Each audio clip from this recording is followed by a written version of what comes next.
show me.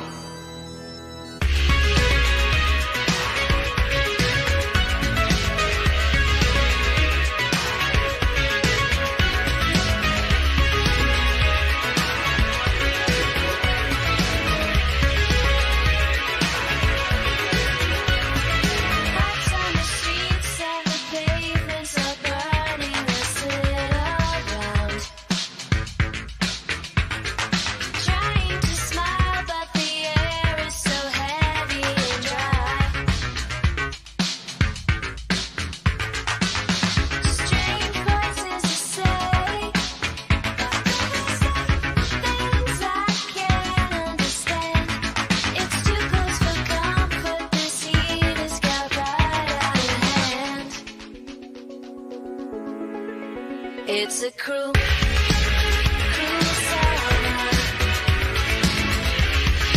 Leaving me here on my own. It's a cruel summer. Now you're gone.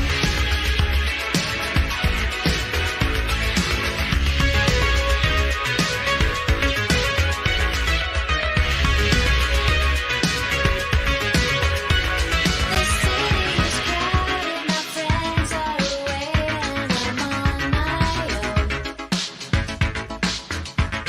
It's too hard to handle, so I gotta get up and go.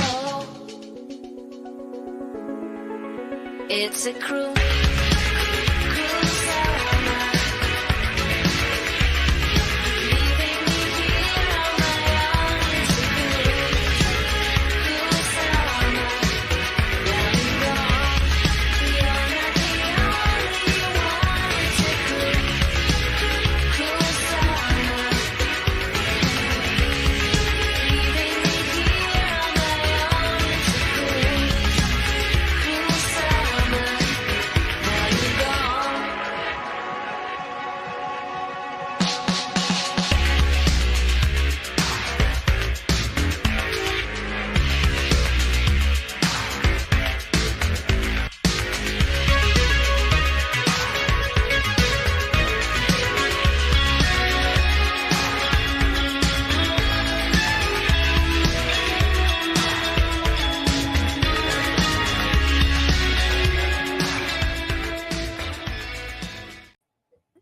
Friday night, Bulls. It's time to get it on. We are going to bring the band back together to talk about all of these new releases and new films that are coming out and see how many of them that we think will be good and see how many of them that we think will be shit. I'm betting there'll be quite a few of them in the latter category. But so what's up, Mark? What's up, Matt? Not much. I didn't think that they'd announce the Opera 4K so soon, but apparently we're getting it pretty soon. This weather's dog shit. Let's say that's fucking weather dog shit. God. It was 93 Every day- degrees here, so I can only imagine what it was there. More. More. I mean, I get it. It's Yeah. summer, but goddamn. It's Texas, so it's like Hudson said, it's the dry heat. Wish that was the only thing dry. Everything else is fucking wet. From my ass crack. It just. It just is. It's that way everywhere. Like if people like crazy storms.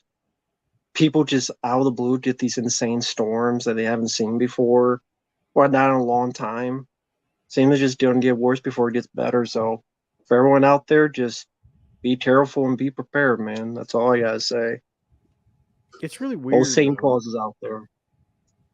because you're right. Like we've started getting like more tornadoes and stuff in Kentucky and just more weird kind of weather like that. So it's probably the government's generated climate pattern that's structured to kill us all soon. Like Have you ever dealt with a tornado like up close in your years over there? Yeah, Like twice. One time, Twice. see, I can't remember what year this was, but like it's been probably 15, 20 years ago now. Like there was a tornado that came through and absolutely flattened a town about 15 miles away from us, like just destroyed it. Like, I mean, we drove through it the next day and it looked like what you would imagine a war zone looks like. Like every building was flattened. There was like wood and shit like everywhere, like pieces of houses and stuff. All the way down the road, you know, both sides where the town was, like there was nothing. And like the National Guard was there, and like it just was like this is what it would be like if there was a war. Like that's what it would look like. And it took them forever to rebuild all that, but they did. And then the other time I was in Lexington one time when I was a kid, and there was a tornado. We had to go to like a hospital basement because we were staying with somebody down there, and we just kind of like hid out in the hospital basement and waited for the tornado to pass over. I've never like what would the word be, like driven into one, or like, you know what I mean, like encountered one head on or anything like that, or seen one even for that. Well, that's not necessarily true. I did see some of that other one, but not like up close, thank God. For some reason 15 miles is enough to keep you from getting destroyed, apparently. So that one was when you were doing the show 15 years ago, right? It would have to have been around 2009. I was doing the show, yeah. It around 2009 or 2010, I would guess. Yeah. And the entire town was gone, like you mentioned, like the entire. If I could just look up, if you want to do at some point in time, look up tornado in Salyersville, Kentucky. And I'm sure they've got pictures of like what the town looked like. Okay. Man, that's wild. You know anybody that like lives in that area? Yeah. Yeah, there's a couple people. And like I used to work there. Oh, shit. Wow. Shit. So yeah, it was a bunch of shit. It's a I mean, there ain't city. another way. Yeah. That job, did you quit or did you get fired from that job? I That quit. you used to work there? I quit. I've never gotten fired. Okay. That's interesting. I was like, thank God you quit. I'm just saying, thank God. Hey, yeah. it's Mhm. called fate. Good fate, at least. You quit that job. Just, I could imagine you being in the middle of that. I mean, I would never want to be there. I know it's going off weird tangent, but just. Well, here's the interesting part. It came like full circle. So the next job that I got was a job with like there was a counseling business that was doing like they contracted with the state to do crisis counseling for people that were affected by the tornado.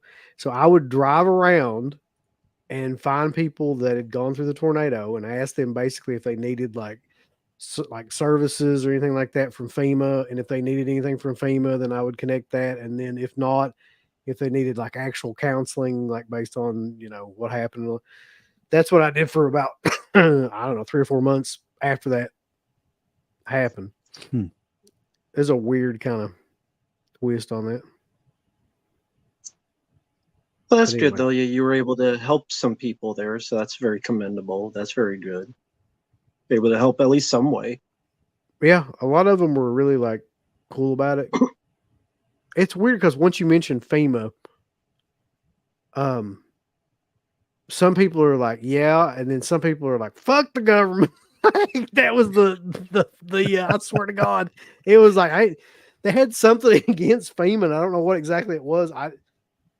But they were just, some people wouldn't take any. They were outright tell you fuck them, or like they would say it a different way, or they were like trying to explain why they were. Some of them would flat out just say fuck FEMA, and then some of them would just be like, I don't want any of this shit or anything like that. What's your response once they say that? You just walk away, or what? I'm just like, okay. I mean, I wasn't trying to, save the world or anything. I was just trying to get people hooked up with some services. That's What too funny. FEMA region? I don't know what FEMA region this would be. Eastern Kentucky. It was in the place was Callista and I want to say Denver and Callista, which is either in Floyd County or Johnson County. I can't remember which. Mm. And then Sayersville in Kentucky. Katrina turned people against FEMA. I don't know. I guess maybe. Probably. I can see that. Anyway, that's enough talking about FEMA. So Yeah. FEMA, we hardly know you. So this is a AMA. So this is like an ask us anything kind of situation. So you guys put stuff in the chat, and we will respond, I guess, to most things. You know, Mhm. we're not going to send you dong pics or anything, but we'll respond to most anything. Depends And how much then- you pay, That's true. but That's not on very true. YouTube. And a super chat for the dong pics. Yeah, we're gonna need a pretty decent super chat for the dong pic. So Yeah, enjoy Patreon. It's Patreon exclusive. also I want to definitely talk about the new Severin title that got released, which is opera, that I'm really excited about, because that's the one that's been a holdout for years and years to have like a decent, edition of that movie. And I think actually Scorpion did a pretty decent one, but it sold out so quick that that nobody really got a copy of it or anything. When Right. was that Scorpio? When was it, Mark? That would have been It wasn't that long ago. no, I would say 2021 or 2, if I was guessing. Might be a little Okay. bit further back than that, but yeah, it wasn't too long. Definitely wasn't 10 years ago. Yeah, I think it had been out by the time we started doing the show again. I'll put it that way. Mhm. Like it had already been released. I haven't seen Uh, Opera. I've heard good things. Is that considered one of the better Argento films? Because I've heard good things of Opera. Would that like top 5? For me, it some is. some people consider that the last good film that he made. I hear that said a Okay. lot. Like the last really good film that he made. Mhm. So yeah, I mean, I guess it is considered pretty. What about pretty highly you? regarded. How do you feel about the film? I don't think it's the last good film that he made. I think it's a good movie, but I think the last good film that he made was Sleepless. Yeah, I Okay. always thought that was the general consensus, was that Sleepless was the last great thing that he did. But I don't know. Yeah, that Scorpion release wasn't bad at all. I mean, it was your basic Blu-ray, but sometimes that's all people want, and really, I guess that's all you need if you like the movie. You just want to see a good copy of it. So It was a good release too, man. Like that was Yeah. a good, solid release. Unfortunately, they made so little of them. I don't know why, but like that thing sold out almost immediately. So Hillbilly Confidential. You're talking about the this one? Hold on. don't talk to him about German stuff. He'll be confidential. He's got it. He's I got think it. he's talking about this one. This Goddamn, he's got a fucking book over there. Look here. Looks like the damn where it's got Necronomicon. the drawer that opens up and got all the goods inside. This thing. The 84 So with this- Entertainment release. How many pounds of cocaine it took to sell that? To buy that? It's all hard work, man. It's just a lot of hours put in on the job. That's all. No coke. What year was that made? release, This I should one. Hold on. Might have it on here. There's so much stuff in this damn drawer. Hold on.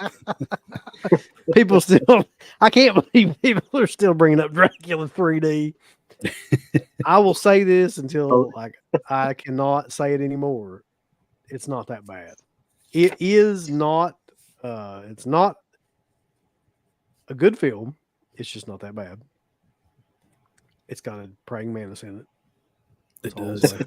Yeah, it does. Yeah. A friend of mine actually just saw that recently. He's a big Argento fan. He hadn't seen it, and he's like, "This is the worst piece of shit ever." Jesus. Hold on. Let's get a count here of. Oh, go ahead. Sorry, man. Go ahead. No, I was going to ask with the Severin opera. I guess it's coming with like a CD and a bunch of stuff. I would wonder how much that will cost. I know people assume it'd be a lot of money with how much stuff they're packed. Didn't it say like 5 discs or something like that? Yeah. think So so. I've got the specs over here for it, and I'll go ahead and read it off to you. So it's the summer sale title reveal number 1. The North American UHD premiere 5-disc collection includes 2 restored versions with 10 hours of special features and a soundtrack CD, depending on how you feel about soundtrack CDs. So here's the way it breaks down. Disc number 1 is the 4K with audio commentary, a couple audio commentaries, and they're not really like, they're like people that wrote books and stuff about Argento and shit like that. So it's not like blowing the world up or anything.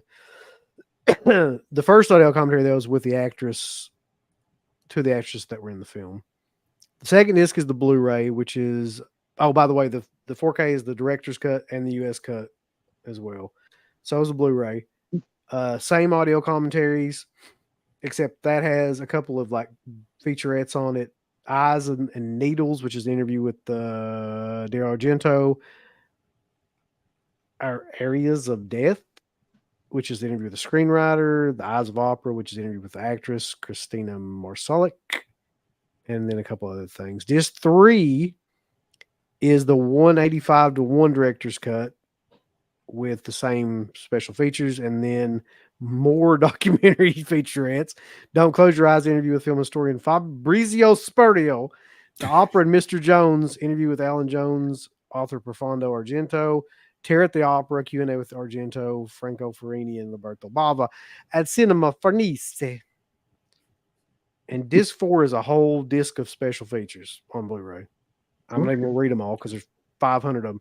And disc 5 is the soundtrack. Nice. So, damn, bulls. I mean, I'm going to tell you right now, it's going to be $65 to $70. Mm-hmm. That's my prediction. So that's about the amount that I paid for this release. Let me see. I think this might have the CD in it. It's like one of those fold-out deals. Nope, no soundtrack that I see. No, it's so it's got Blu-ray, DVDs, and then another DVD. So it's 4 disc, but no soundtrack. If you care about that sort of thing. let me ask you a question. Do you care about the sound, like CD soundtracks? Depends on the movie and the soundtrack. It is kind of cool just have, I guess, but now that I think about it, if I do like it, I probably already got it on something else, or stream it somewhere. Back in the day, I would have cared, but nowadays, honestly, I can't remember the last time I listened to an actual CD. I just go on YouTube and just listen to a song or a soundtrack or MP3. Just so much easier. Can anyone in the chat, you guys remember the last time you listened to a CD? Like, no program card. No, yeah, but, no, I mean, not you just really. don't listen to it anymore. Yeah, just not with all the digital downloaded stuff and like streaming and Sirius and all. It's just nobody listens to CDs anymore. Although that's kind of sad because the audio quality on CDs, and especially in like a car, is like 1,000 times better than like streaming for Sirius and stuff like that, stream radio. But I mean, who wants to deal with that shit? We go, excuse me, pack around another one of those like notebook binder things with all your CDs in it. Like it's just, yeah, that's definitely like an old age thing, and for sure bygone era. Like it's not. Well, there are people that collect vinyl and they release vinyl of older soundtracks. So maybe that's what they're thinking of. There's people that collect vinyl. This would be a collector's item for people. Yeah. Just it can't be vinyl because of the size. You know, the only CD soundtrack that I ever really listened to, like on a CD, was the Zombie, the Goblin soundtrack for Zombie. Nice. I used to drive around late at night and put that on, and just nice the atmosphere and everything was amazing. Yeah, the windows down, people are listening. What the fuck is that? Like, y'all don't know Goblin? Get your head out of your ass. It's yeah, Goblin. Get your head out of your ass. So, real quick rundown here. Kevin Smith's in the chat. Matt, he's waiting on you. The Mayor, Vanderhoff 66, Caleb Farrar, Predminator, Steven versus Evil Dead. He's from Switzerland. Okay. Adrian James, Wiley J. Draws, Scratch, John Thompson, Nathan Merritt, Bronson Wright, Hillbilly Confidential, TJ's in here, Jonathan Songko. There's a lot of people in here. I'm going to start repeating names. Rye, the Horror Guy, Money Saving with Mimi, Timur Korea, JB, all kinds of folks. So, thank y'all for coming in here. Let's see what people have got to say about the CDs in general here. I still listen to CDs that I burned myself in my car. Cowbunga dude says I rock CDs in my truck still. I listened to CD about a month ago. Yeah, this sounds like something I would do. Use a CD player in my car to listen to the Beyond soundtrack.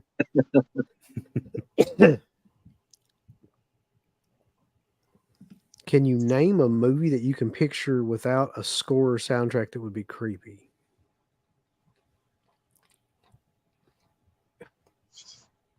Huh? I think he means like, can you think of a movie that if there was no score or soundtrack, it would be super creepy?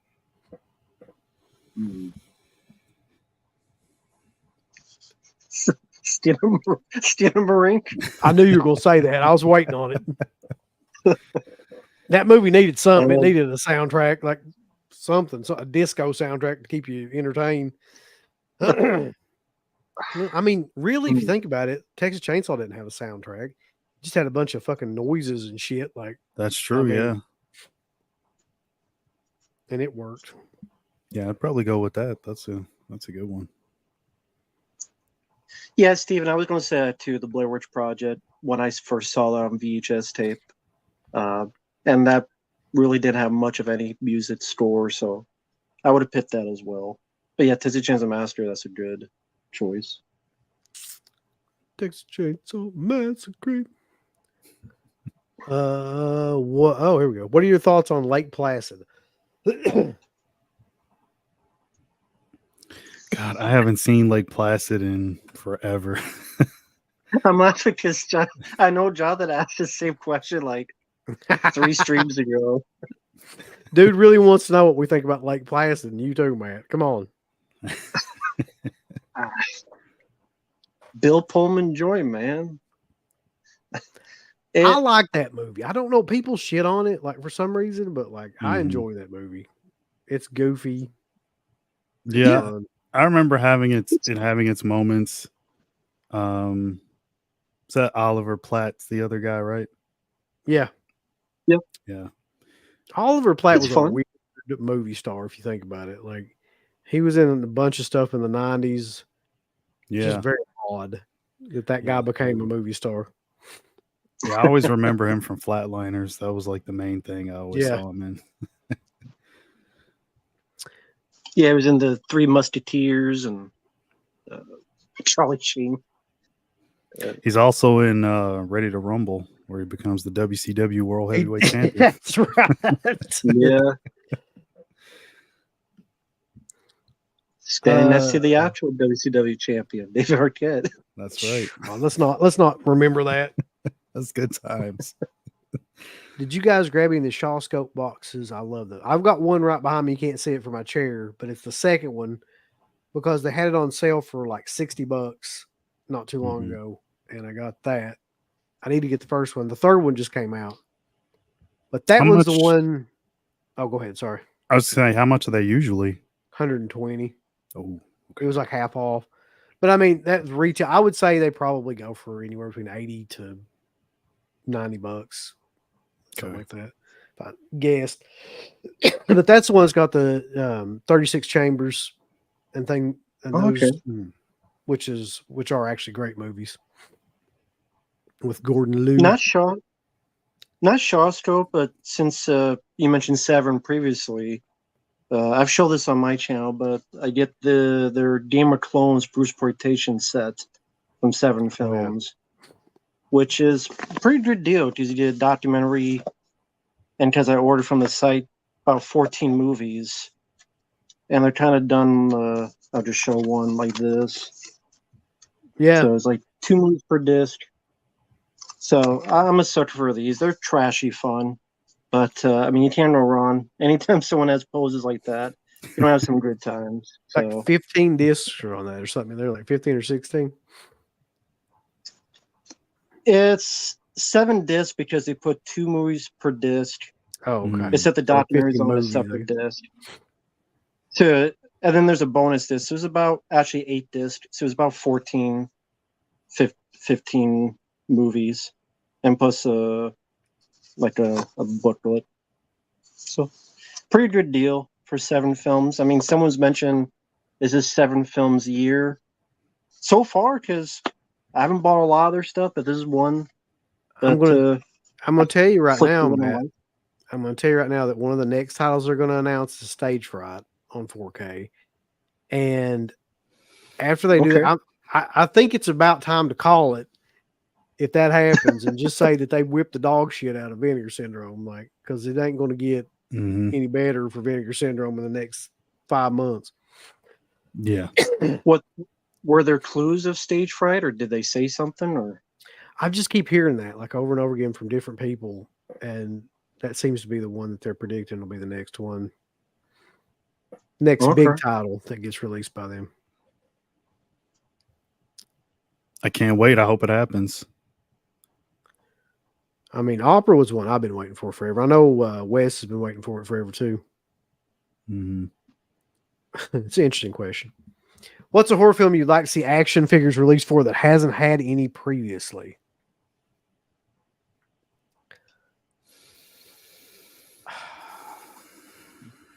Damn. I Mm. don't really collect action features anymore, so I don't know. It seems like everything has one now. There was one I was thinking about the other day, and I can't remember what the fuck it was. And I don't understand why they don't have it yet. Crazy fat Ethel figure. Oh my god, that'd be amazing. Have a refrigerator with it with a lock on it. Get the Serbian film figures. Oh, shit.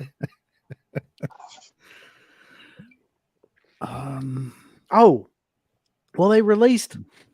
I was going to say they released a lot of the ones that I wanted. Now that I think about it, because one of the ones that I always thought would have been killer was Motel Hell, and they just released like Yeah. not that's a good NECA one. or anybody like that hasn't released them, but like it was released by what was it? Trick or Treat, I think. Yeah. Released one of the Sounds right. 5-inch figures of it. Mhm. Okay.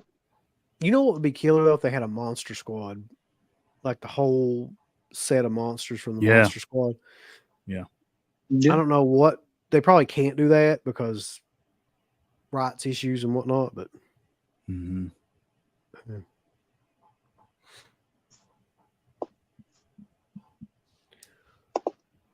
what do you think the street release for Opera 4K will be? Did it not say? I didn't even look.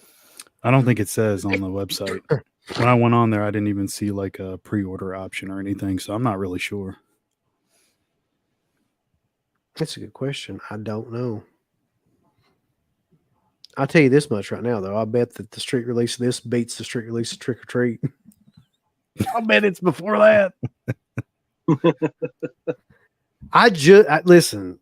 I just got my notification, my shipping notification from Severin about that bundle that had like Butcher Baker, Nightmare Maker, and all that stuff in it just like a couple days ago. That shit has been 4 months coming out. They wanted to build the anticipation. Did I tell you guys about that email or show you that email that they sent me about it? I think you No.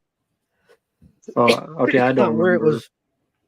it was like they said that they lost the Kathy's Curse did. Blu-ray, or the Kathy's Curse covers got caught in customs or something like that, and they couldn't like. They're going to hold on to it for you. You got to wait an extra week or something. I was like, come on.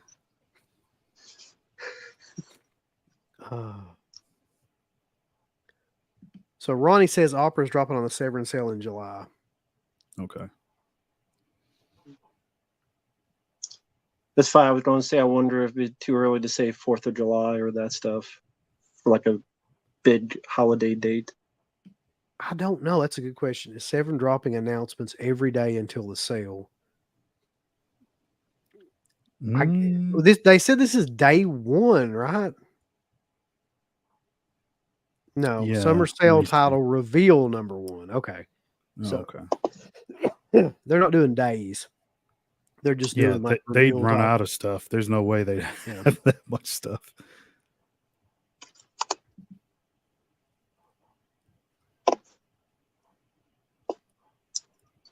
Will they also re-release the sect and the church? Probably in standard Well, editions, yeah. I think they have What was it? already. Was it the thing I heard with Severin was that they'll do Pieces and Slaughter High? That was the rumor. It could still be true. Because they had like the photo where they show Yeah. like all the releases, including like this one was there. This was legit. And so they had like a picture of Slaughter High and Pieces. Unless last second they lost it. Or it could be part of this between here and now. That could be in the future. Let's look at like best case scenario. Let's say that they released Pieces, Slaughter High, Stage Fright, and Opera. I would probably say if they did all those titles, that there's no way they wouldn't be the company of the year. There's just no fucking way, man. Like, because that would be, I mean, those are titles that people have been waiting on forever. Yeah, I mean, what was the one Second Sight was doing that's supposed The to come Hitcher? out? Hitcher, yeah. Yeah. I mean, that might be their only competition because earlier this year they did, what was it? The Possessor release was amazing. Yep. I mean, the Hitcher alone, I think people are that might outsell all of them. I think everybody wants that one the most. I think that you're right. Like, I think they've also built up so much anticipation that everybody's going to buy it too when it comes out. Yeah. By how long it's taken to release it. Yeah, man. I mean, Vinegar Syndrome, I mean, their stuff just, I don't know what they're doing lately. Not that they're Navy not. SEALs, Mark? No, I'm good on Navy SEALs. I'll get Invasion USA, but I mean, I did pick up quite a few titles on that sale, but still, it's just that's all older stuff. It wasn't anything that they've recently released. I was going to say, I wonder if they heard like maybe they don't care, but they heard like people losing faith in them, and maybe they felt we really got to do something, pull the trigger on something, and if that's the case, maybe. I mean, maybe. I think maybe what happened, this is kind of what's been rolling through my mind, is they built up enough capital off all those bundles and all that special edition shit and all those, like, you know, weird gimmick things like the Joe Spell plushie. They just built up enough money where they could actually go out and get some of these like bigger titles and stuff like that now. Mm-hmm. And now they're kind of putting it to use, which is what fucking Vinegar Syndrome should be doing, but they're fucking going out and getting Navy SEALs. I'm like, gives a shit. Like, that was a joke in the Clerks movie. You remember that? He picks up Navy SEALs and he's like, all right. I mean, I'll never buy that movie, man. I don't give a shit. As Uncle Bill said, get this instead. Get this instead. I got that over there too, yeah. Like your review says, get this instead. I'll tell you right now, the fight sequences in that movie are still great. And he's moving at regular speed too. They didn't speed up anything. Like, they didn't use any kind of like camera tricks or anything like that. I just find that amazing to this day. And people talk about Seagal and shit, but Seagal was trash. He actually likes Jeff Speakman. Steven Seagal does? Yeah, from what he said in an interview. He probably should say he likes him. He'll beat the shit out of him. Well, that's the thing. He'll talk shit about other people that you know could whip his ass. But yeah, I think it was like the guy who was like Speakman's trainer was like friends with Seagal or something like that. So like they met through a mutual friend. Yeah. Ed Parker, yeah. Mm-hmm. So yeah, he's Yeah. like, yeah, Speakman's a great guy. I like him a lot. But then he shit on Van Damme in the same like interview. Look, Oh, he shit on what's his name too, and Michael J. White, yes, Yeah, I you and remember that. did. and I 100% know that at any period of time that guy would kick the shit out of Steven Skull. Like there wouldn't even be like if he wanted to. And do you remember that story, by the way? I know you've heard this story, Mark, or one of you two's heard this story Mhm. where it was Exit Wounds, the Mhm. movie Yep. Exit Wounds. And at the end of the movie, the director was like, hey, went to Michael J. White and was like, hey, your guys' shot is the last shot in this movie. Like, we don't need Steven Seagal anymore for anything. So if you want to make it real, like, because they hated him so much, they wanted Yeah. him to shoot on him. And then, like, the producer said the same thing to him, and he was like, he wouldn't do it. That would have been amazing. Yeah, I mean, he did talk about Michael J. White, and I've seen the response that Michael J. White gave. It's on YouTube if anybody wants to check it out. Yep. And I remember he said he ran into Seagal somewhere in a different country. And it was, he basically like just, he was super calm and like, oh, I didn't mean to say it that way. And it came out wrong. And like, he just completely backed down. He didn't want to fight Michael J. White at all. No. He just, I mean, but Michael J. White knows he can kick his ass. So Yeah, I don't think it was the funniest thing. there's not a part of him that does, believe he can just beat the shit out of Seagal at any time. Yeah. Let's see. Charlie asked, have we ever been to Grosse Ile, Michigan? No, I haven't. I don't know if Wes went when he went up there a little while back. But other than doing that one thing for them, we never been there. Ken asked, what do I think of the opera artwork and special features? I think they're both killer. Have you guys seen the artwork for it yet? I thought that was I have. I like it. Yeah. It's good. Yeah, Let's see if I can bring it up here real quick. sure. I have to go through all their bullshit here real quick. So for anybody that hasn't seen it, and I'm sure most people probably have, but real quick, here is what it looks like. That does look cool. Yeah, I thought it was pretty badass. Yeah, it is. And you can never tell with Severin, by the way, how big that box is going to be. I Frank. was So just don't thinking get that. your hopes up. It looks like it's massive, right? But it's probably not. Yeah. It's probably this is like a regular. They've shoved 5 discs in a regular like Blu-ray holder. Yeah. Well, to be fair, like this one is a pretty decent box, so they are Yeah. capable of doing it. Yeah. It doesn't say But yeah, like Digibook or anything. Mm-mm. So, yeah, it's probably just that's true. What was it? The 4 flies? They lied. Yeah, the 4 flies, like they had it just like this, right? And it looked like Okay. basically the same thing on the spine, like it was a real big kind of box or whatever, or like a hard box, and it wasn't at all. It was just a regular Gotcha. Yeah. Okay. fucking disc. And then they were like, that's where the whole thing came about with him talking about, cardboard enthusiasts and all that and yada yada yada. Mm-hmm. The reason I think this may be different is how so you don't put like the CD and stuff. It'd be like, I guess the seat would be like this where they put the booklet on the side. That might be what they do with the CD. I would think like, how would they fit Yeah. all that into just a regular slipcase and the 5 discs? So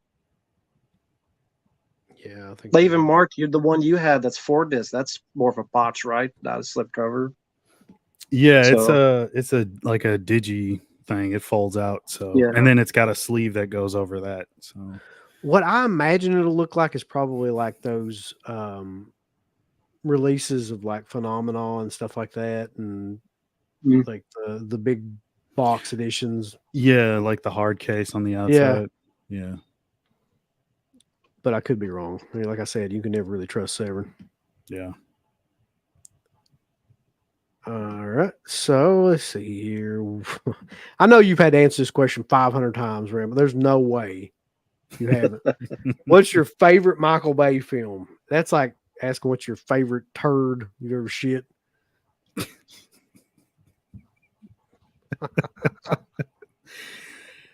Oh shit. Pearl Harbor is my favorite.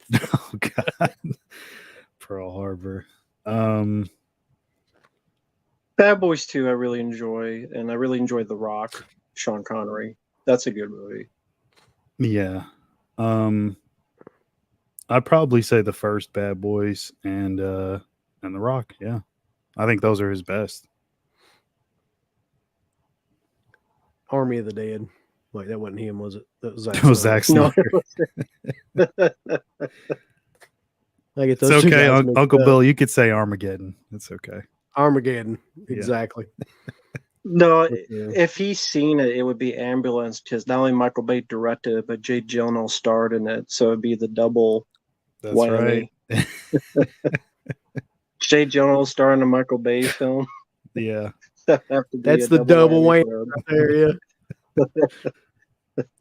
Noah asked, I think he can't believe this, but he asked, would you really upgrade to 4K for Pieces and Slaughter High? I would 100% upgrade to 4K for both those, to be honest. Especially Pieces.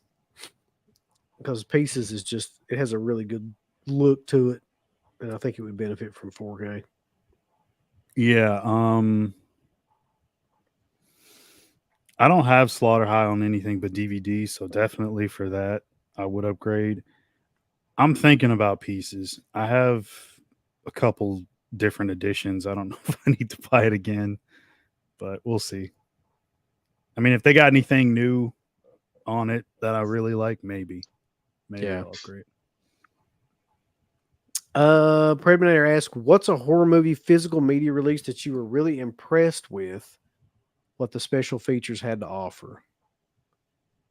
God, there's been a bunch of those actually.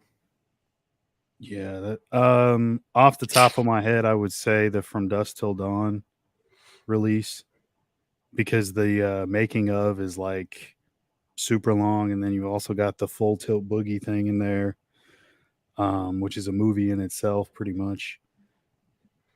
I might go with that. That's a good one.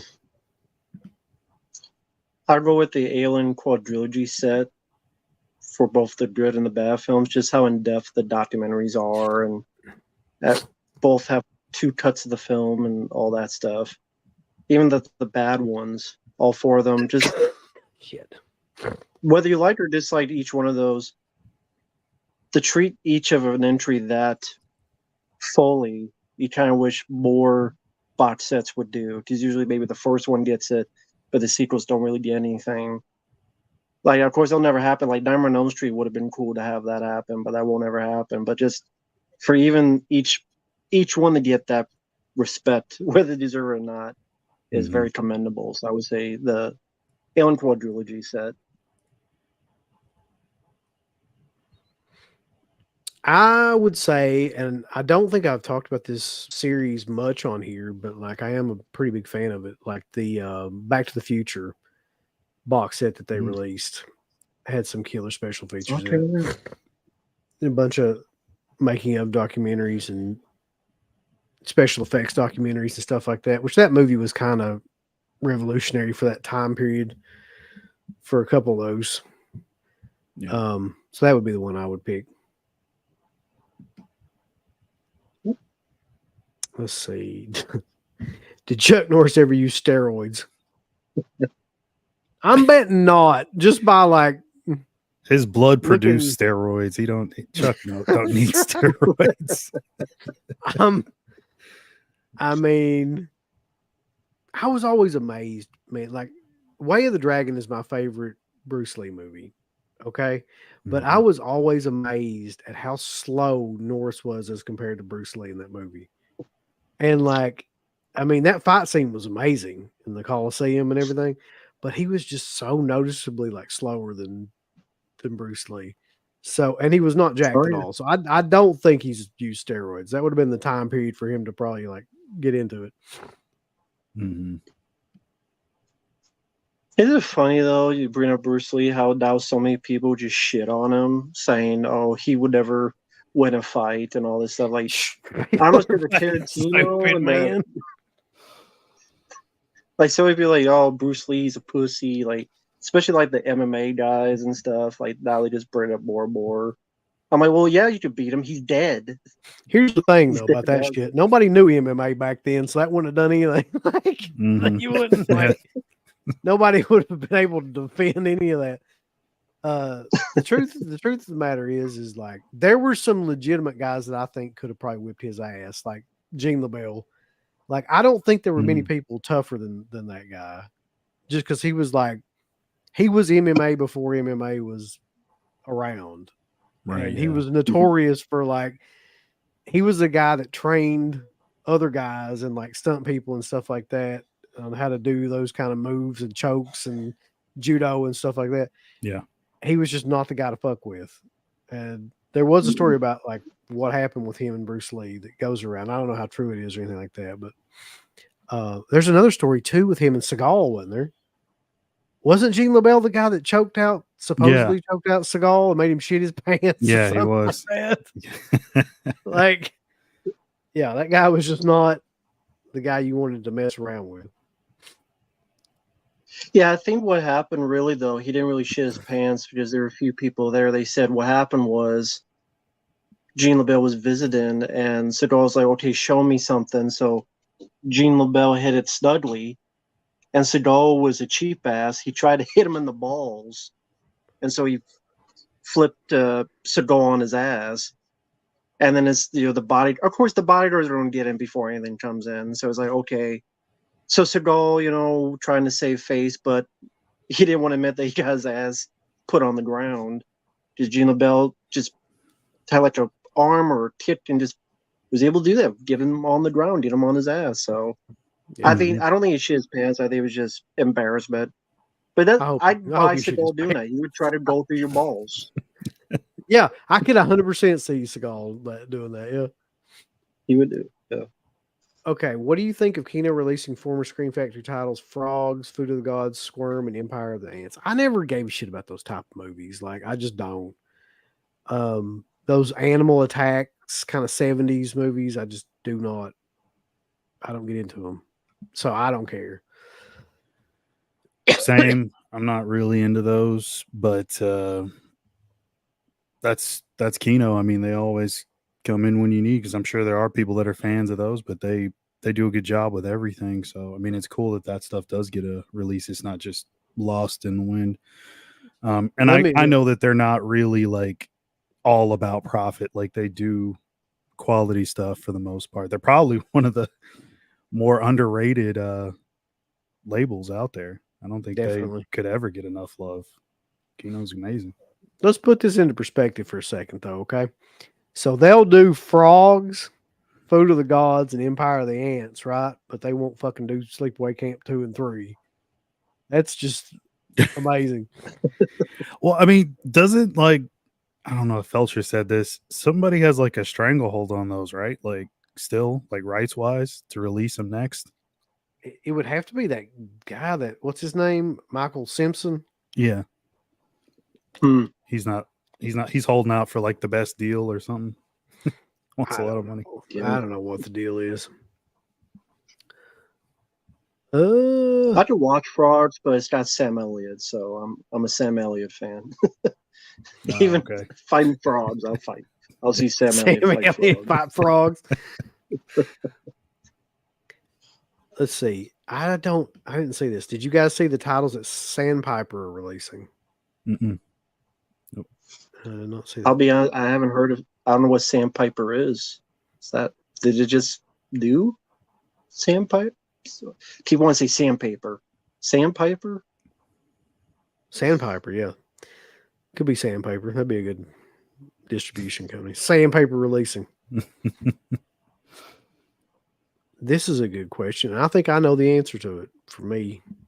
What's the sleaziest movie you've ever seen?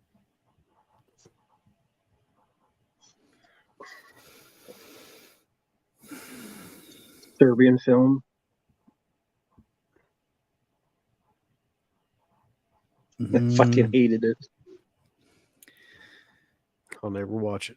I will never fucking watch it. I mean, me personally, I don't really consider that sleaze. It's more so just like straight shock value for the sake of it. It's trash. I mean, there's so many of the like those Euro titles. I could name a million. I guess New York Ripper, maybe.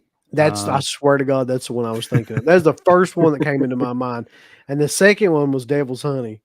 I was Oh like, yeah. See, like it'd be any one of those. Like, yeah. And they're both Fulci movies. I'm like, ah, shit. I mean, he was really good at that. I'll give him that. yeah.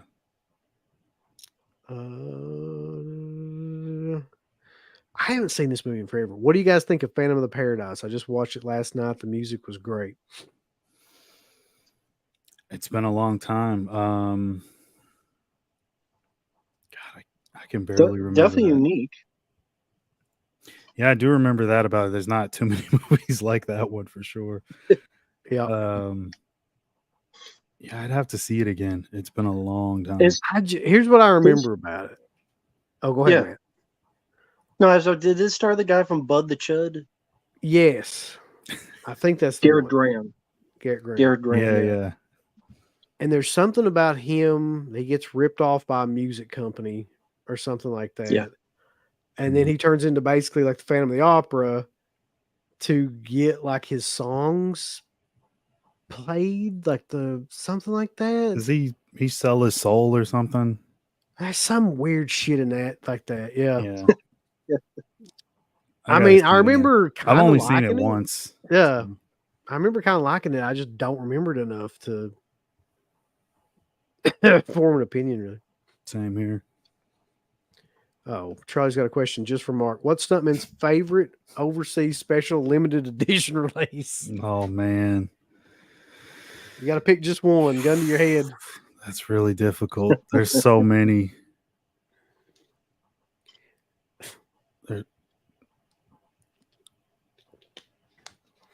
I guess I'll just say the Maniac release.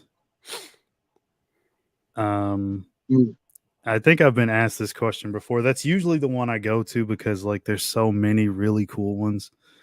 I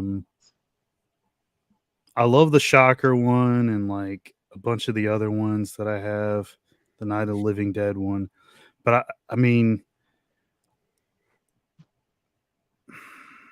God damn.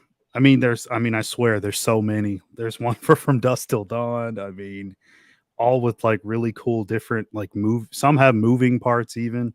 I guess I'll just say Maniac because that one comes with the most stuff.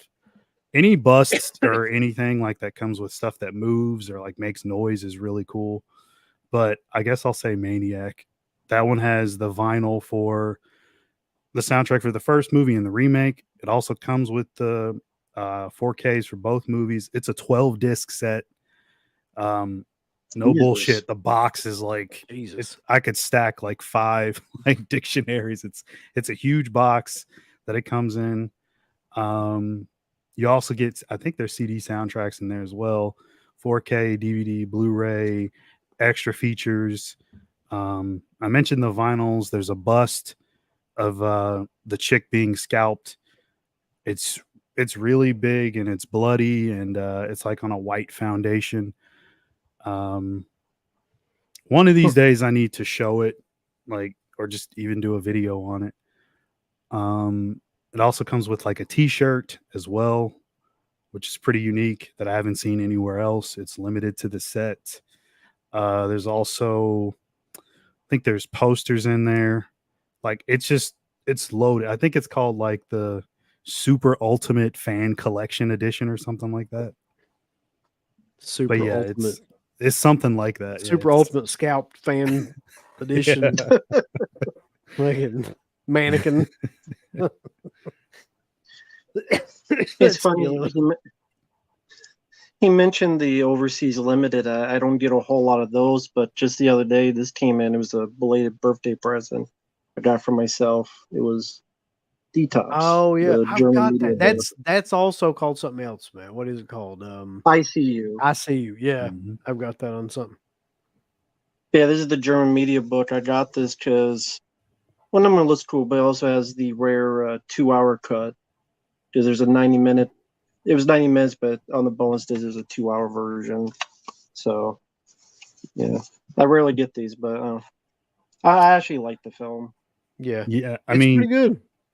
it's a really fun movie. I mean, how could you not like Robert Patrick in there? Chris Christopherson, Sean Patrick Flannery. There's so many guys in that. Such a hilarious setup for that movie too. Like they're all on this Arctic fucking detox thing. Yeah. Mhm. Yeah. Yeah. The those German media books are really good for that. If people want like extended edition or special edition versions of those movies, those are really good. Like he's got the detox one there. There's the one for, well, I think Kino put it out recently, but the 4K for Needful Things, they put the longer cut of the movie. I think it's like the 2.5 hour TV cut is It's a finally great available movie here. too. There's another movie I was just thinking of that has a longer cut in it as well. It just slipped my mind, but yeah, they're really good for that. Oh, it's a Hard Target. They have the work print version, like a cleaned up version of the work print, and it's also got the 4K. It's got the regular Blu-ray. It might have Hard Target too in there, much to Matt's displeasure, but it's still a good release though. So let's see. Sandpiper says Sandpiper releasing The Lady in White, Blame It on Rio, Lord of Illusions, Moby Dick, Saving Grace, The Hounds of the Baskervilles, and Marat Sod. Marat the Sod? Hmm.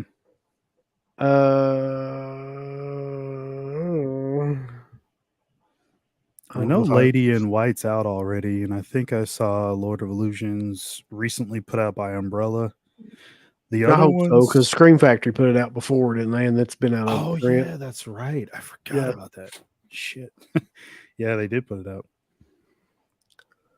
Speaking of which, thoughts on Umbrella's Entertainment's Crazy Sight exclusive deluxe editions? I have some of those. We know you do, boy. Actually, there might be. Yeah, here's one. Hold on. Grab one. I got stacks and stacks of shit over here. This is the one that keep me telling me and to rip shit. I ain't ripping jack squat. So shut up. Don't get them started. Yeah. Yeah, it's the set for Bully. Me and Matt were talking about that. Not, I mean, Phantasm Matt. Just to be clear. Oh, okay. Yeah. So, hold on. This is stuck. There we go. So you get your movie, and then it's in this big box set. My light's really bright. Sorry, but yeah, it's really big. Like these sets. These are cool. Baby. I mean, if you're a big fan of these movies, then you definitely want to grab them, especially as a collector. They're really, really nice. So you get a huge book for Bully as well in there.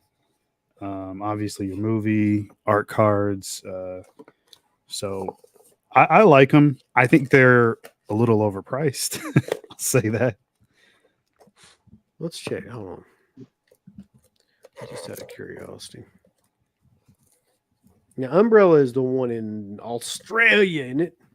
Mm-hmm. Australia.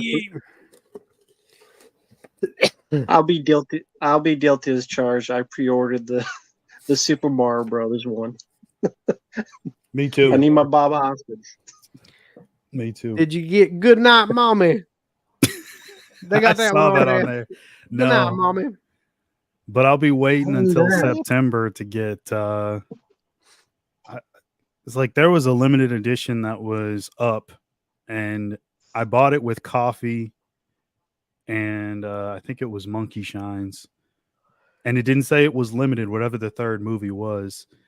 And then I look back on the site, and it says it's not released till September. So even though the other two are already out, but you know how you group the order together, so like now they're gonna have to ship it all at once. So I just hate that shit.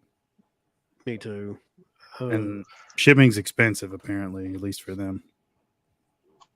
The only other one on here that I can see that like I know for sure is Lizard in a Woman's Skin, the collector's edition of that. Mm-hmm. They got a huge collector's edition with a bunch of stuff in there. And All Exploitation Rarities Volume 1. And then here's the 1-Up edition. Damn, Matt. Is that the one you got? The The You got the 1-Up? blue one, So- right? It's the one that's got Trying to remember. three discs, 2 Blu-rays, a book, posters, art cards. Yeah. slipcase. Oh, Jesus Christ. Yeah, That's that's a the big one. ass- yeah, that's the one. I rarely do that, but it just looked neat just to sift through, and that's a movie that's nostalgic. I'm nostalgic for. As weird, as goofy as it is, I'm kind of impressed by how weird and goofy it is. So. Let's take a look at it real quick here. Look at you. This is what he's talking about, baby. Yeah, Mm-hmm. Look at that. That is It's I think the only thing that's missing from this set is like the film cell maybe and one other small thing, but that's about it. The purple one was the same price, but yeah, when I saw this one pop up, I'm like, yeah, I'm gonna pre-order that one. that's yeah, crazy because everything on it's new.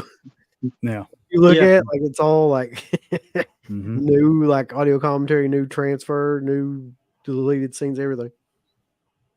even like when you look at the picture, like the books, like even I'd be intrigued by that. Like Yeah. they don't seem like just thin books. Like these are pretty packed stuff. So it just I don't know, that weird stuff intrigues me. It's not just Look, pins and fucking shit you never use. Oh, you look, buddy. Don't you dare talk about enamel pins. That's Enamel Scream pins. Factory's bread and butter. Hey, I got my walls covered in those stickers, man. What are you talking about? Yeah, if Oh. it was Dream Factory, it'd just be those shitty pins that no one fucking wears. That's true. Where the fuck Here, did at we least, go? Thoughts about this one, Mark? I don't know how you even felt about this movie, really. I liked it. I got my problems with like the CGI and all that stuff. It's out of stock anyway. And I wish it It was had. okay. Yeah, we were talking about this one last night. We both thought the same thing. Like they had stuck to the Ironside narration stuff, all that footage at the beginning, like the first 10 minutes. I wish it would have circled back to that, but I still like it. And that one had a VHS. That's interesting. Mm-hmm. Hmm. There's the coffee. I'm waiting on coffee. Where is that? I just went past it. Yeah, right Yeah. They had a big special edition of it, but it might be sold out by now. all this stuff sells out pretty quick. Yeah. There's the Hitcher one that's out of stock. Oh, yeah, of course. You know that sold like right away. Yeah. Yeah, Lord. Oh, there it is. Coffee. So, let's see here.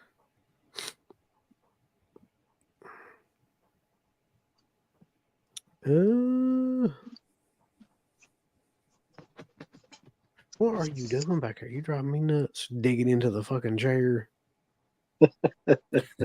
Quit. She wants you to buy one of those movies. There's nothing in the chair. What do you do? She thinks she's going to an alternate universe and she digs through this chair, I think. What was the last practical effects horror movie that you watched? I'm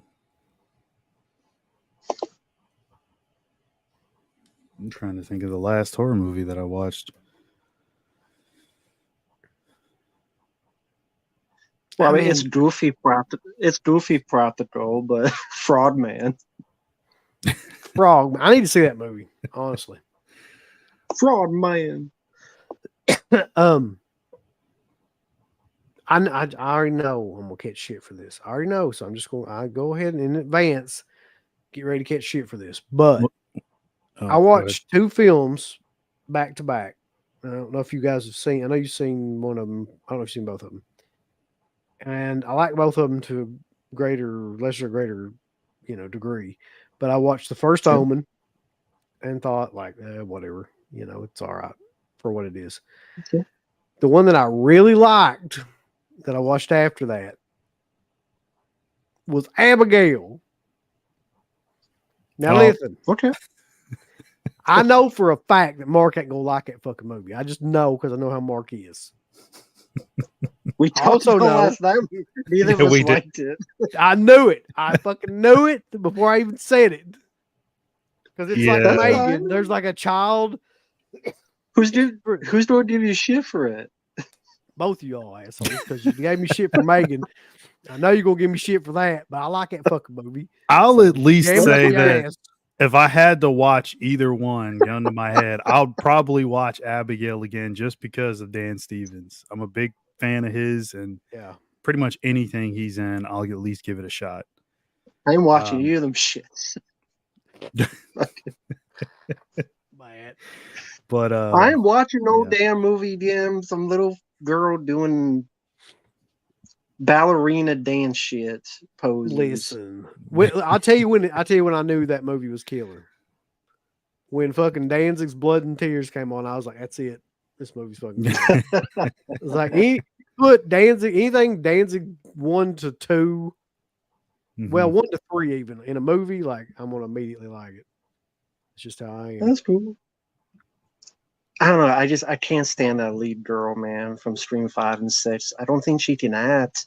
Oh, Melissa No. Barrera. Melissa Yeah. Barrera. She's Fucking probably the mannequin. least. She was the least appealing part about that movie, really. What about Angus Cloud? Oh, The driver. Yeah, I didn't know he died, man. He died Yeah. like Yeah. a year ago or something, or right around that movie was released. Yeah. It was a drug overdose. He was like Clearly. 24. Or, he's really young. Yeah. Really, really young. Anyway, fuck y'all. I like that movie. Is Halloween 6 the producer's cut worth getting? No. Leave It's it the not. fuck alone. It's not any better than the theatrical cut at all.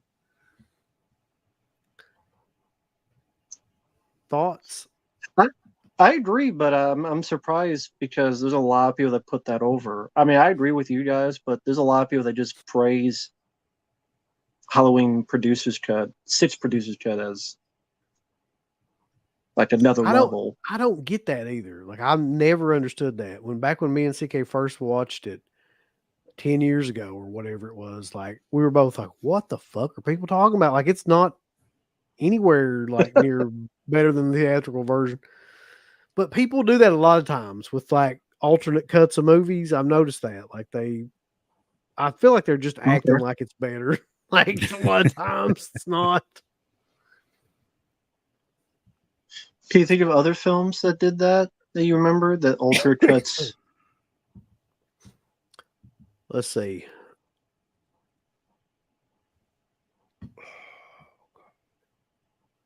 Well, there's a lot of people that say the European cut of Dawn of the Dead is better than the theatrical cut, and those people are fucking crazy. No, I'm good on that one. There are. I'm trying to think of some other ones. The alternate cut of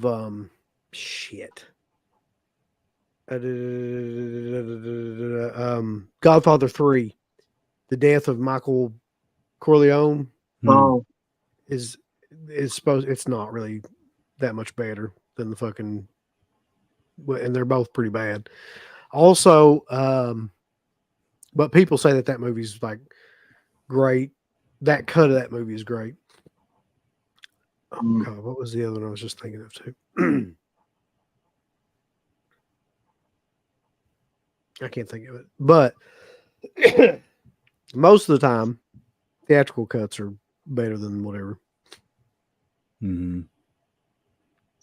but yeah, Halloween 6. I mean, Paul Rudd him always fucking smiling and stuff. Like Michael Myers approach him. Is it? I feel like in Halloween 6, like Paul Rudd he was so new he didn't know what the fuck he's like. He was very green. Like he Yeah, didn't that know. was his first movie, right? Yeah, it was. Right. Yeah. Okay. So he's like, you can tell he doesn't really know what the hell he's doing. Mm-hmm. Hey, web movie. Yeah, that sounds cool, man. I didn't know you had one. That's cool. Wonder who signed it. That's cool, man. Buy that off of I him. want to ask you how the Right hell now. you did a video of cool duder. I thought you hated each other. Oh yeah. No, That's my they don't question. hate each other. I mean, we hate him, but Okay. Well, congrats. I hope you're Glad. doing well, man. I hope that he regains his hairline.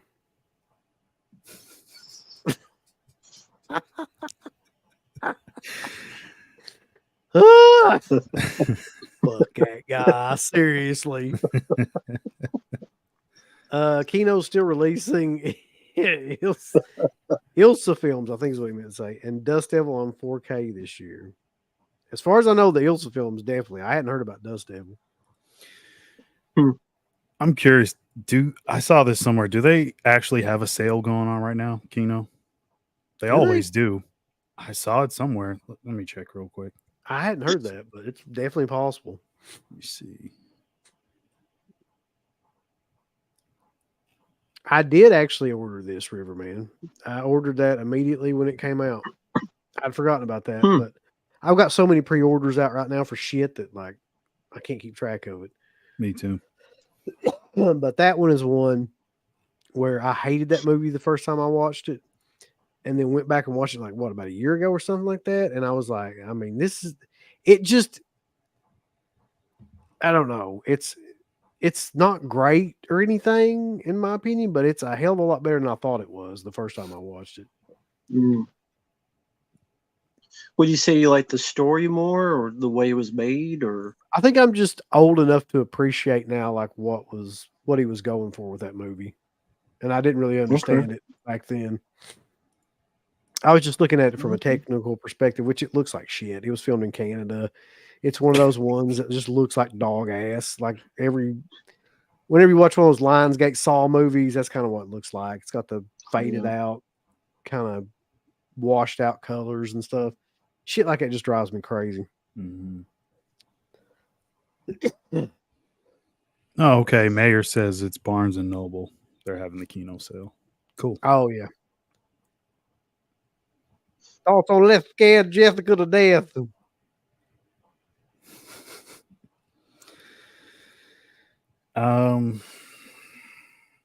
It's a movie I like, but I haven't seen in forever. I don't own it.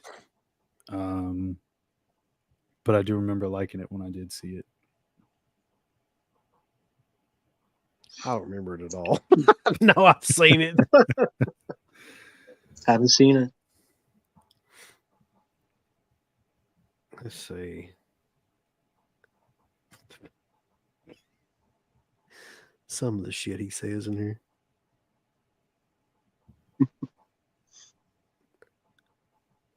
Damn, bulls. I must have missed a ton of comments. Hold on. All right, we're gonna have to get through this shit quicker than this because I'm fucking up. What'd you guys think about In a Violent Nature? I haven't seen it. Haven't seen it. For very mixed things, I haven't seen it. Yeah, that's one where I started the stream and fell asleep. I do that a lot. Wow. But it's never because of the movie. It's usually just because I'm up till like 2 or 3 in the morning. Yeah, it seemed okay from the start, but I barely got into it.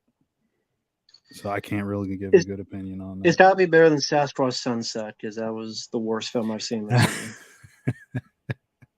I can't imagine what that movie's like. A lot of pissing. There's a scene where they find a road and they piss, shit, and melt their titties on it. Hell yeah. That's what you got to do. So, Mr. Katz, I'm actually wearing Savannah's Captain Spaulding shirt. That's like a nice 3D. Very cool.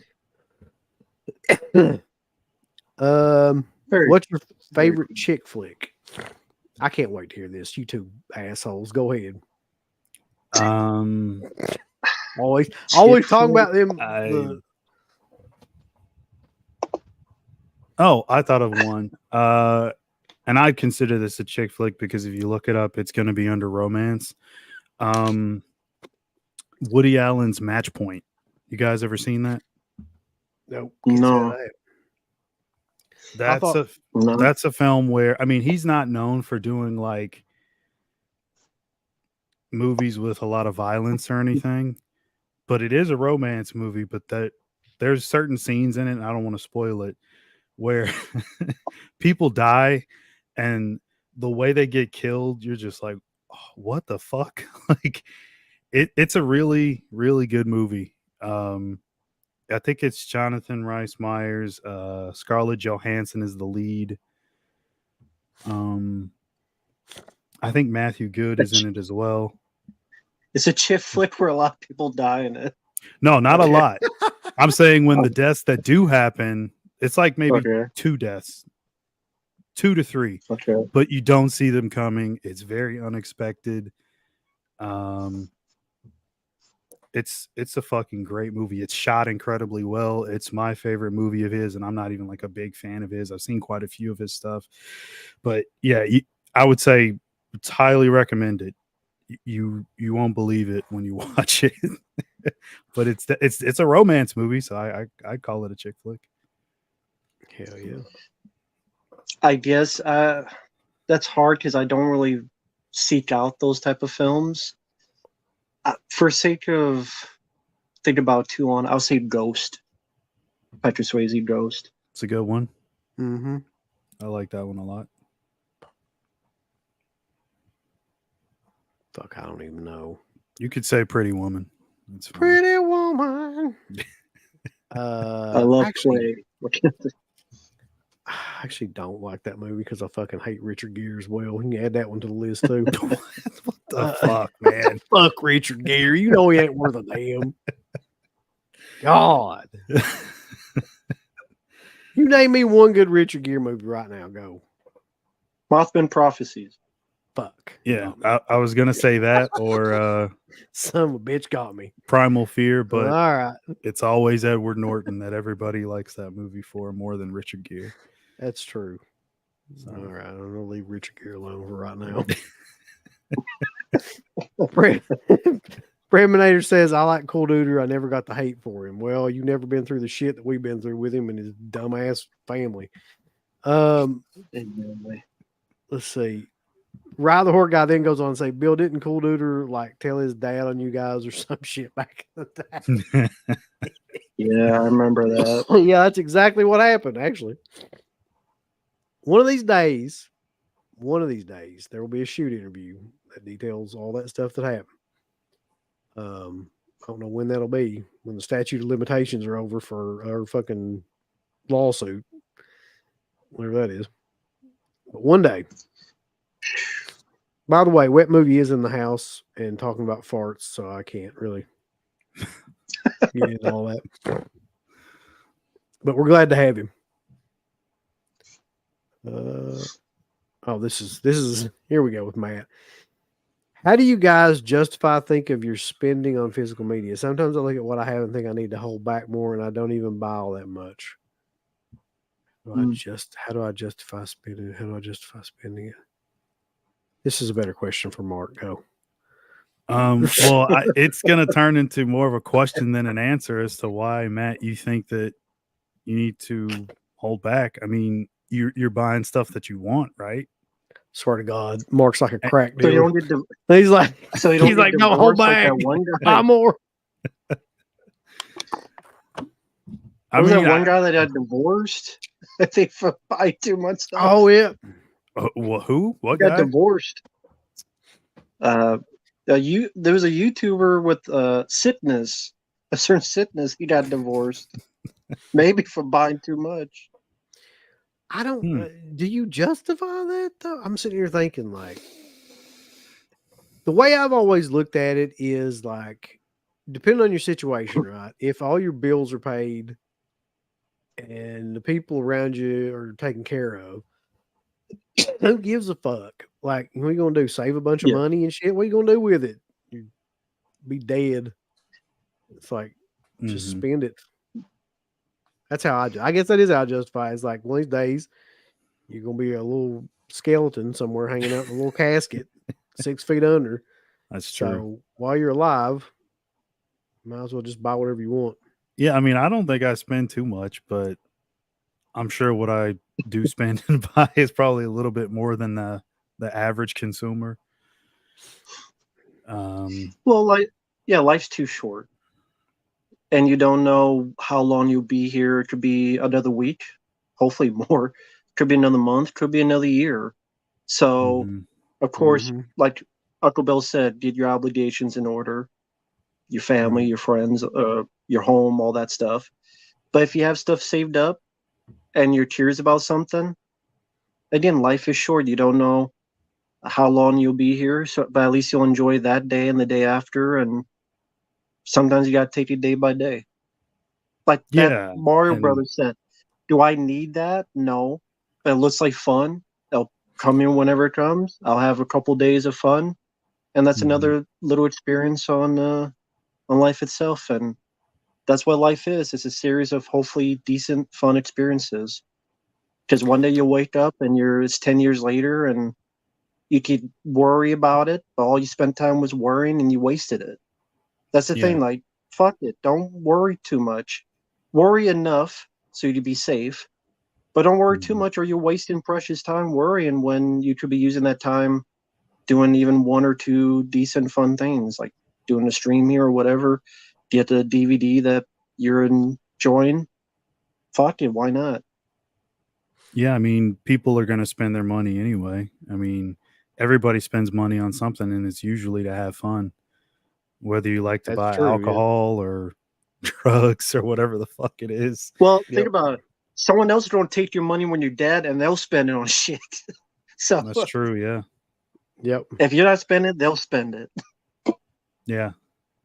But make sure your stuff's in order. I don't think Uncle Well, Bill's yeah, of saying course. to just Well, spend yeah, everything or all your savings or right. whatever. No, I mean, Reasonable, like common sense. Exactly. Yeah. yeah. Although you could spend all your savings, fuck it. These kids these days, they need a little bit of fucking, you know what I mean, challenges. Get through life without having any money. For God's sake, I did. Let's go. Nobody gave me nothing. I'm gonna give that speech. Any thoughts on Mad Heidi? I've never heard of it. Does anybody know what this is? No, no. Okay. Are anybody going to get the 4K of Repo Man from Criterion? I'll probably get it. I skipped out on the other Criterion release that they put out, the Blu-ray. So I'll probably get the 4K. I like that movie okay, and I love the Circle Jerks. That's like one of my favorite punk bands, and they're in it. Mhm. But it's Yeah. like I never was a huge mark for that film for whatever reason. Hmm. I like it enough. Have you guys ever seen Girlfriend from Hell from like 88, 89? I think it's killer. Seems like a movie. I've never seen it, but that's one that either Vinegar Syndrome or one of their partner labels released, I think, not too long ago. Okay. And it went out of print pretty quick. Never seen it. Yeah, haven't seen it. It wasn't Amber Heard, was it? Girlfriend. It's Jada Pinkett. Real Oh quick, God, no, please. Matt Cheshire says, my favorite Rambo rant was on the Kardashians. I was dying laughing, but it's no longer up. Did they make you take it down or something? That was around the time of that Jennifer Lawrence. So you got the strike because I was too mean for saying she was stupid for saying she was the first action hero. That was too mean. I got a strike from YouTube because telling the truth was too mean. But that's YouTube. I hate YouTube's policies. Yeah. Hamster What did he do? ass prophecies. I'm sorry. that caught me off guard.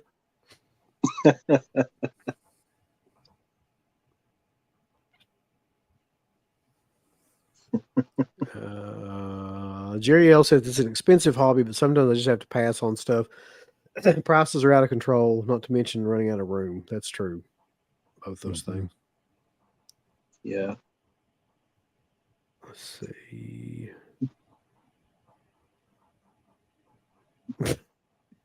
Chips regardless says, dude, if I die before my vinegar syndrome, order chips, I swear to God.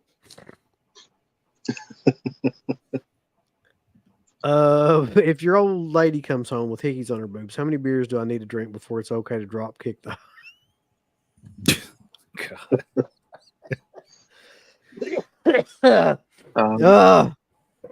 Um, let's not I don't know. condone domestic violence on our, Yeah. on our show. We don't need to be canceled. 3 beers. Matt says, Okay. you're right. I'll pre-order the opposite thing. You convinced me. Well, good.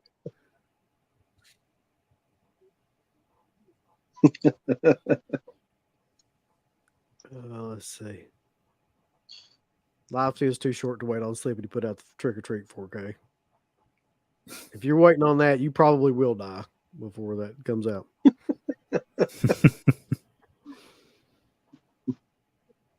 Anybody ever had a film made near their hometown? Mm-mm. No. Yeah, quite a few. Well, you live in like around the city though, too, don't you, Mark? I did live there for about 15 to 20 years, and then I moved away. So I'm just outside Chicago. But yeah, I mean, Dark Knight, Relic, I mean, Fugitive. I could go on, and all the locations are pretty easy to find. And if I just watch the movie, I'll know right where it is. And chances are I've been to all those places anyway, for the most part. Yeah, I don't think I can top any of those. Me neither. How does the strike system work, you think? Is it an accumulation of Take people a reporting? guess. Or does YouTube have someone literally sitting in their headquarters viewing videos? I have no idea, to be honest. At this point, random and luck.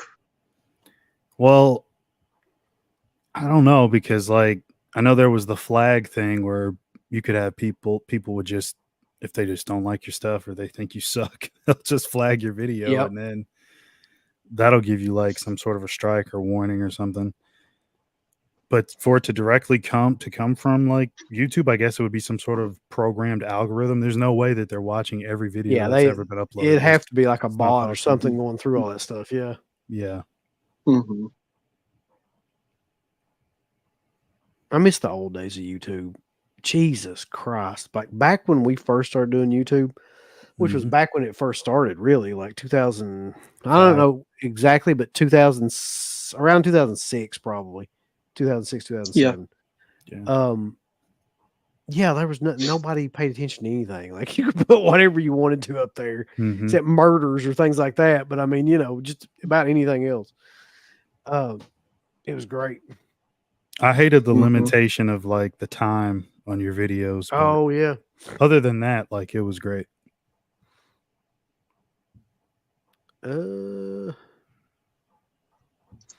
Just how it is when it becomes corporate.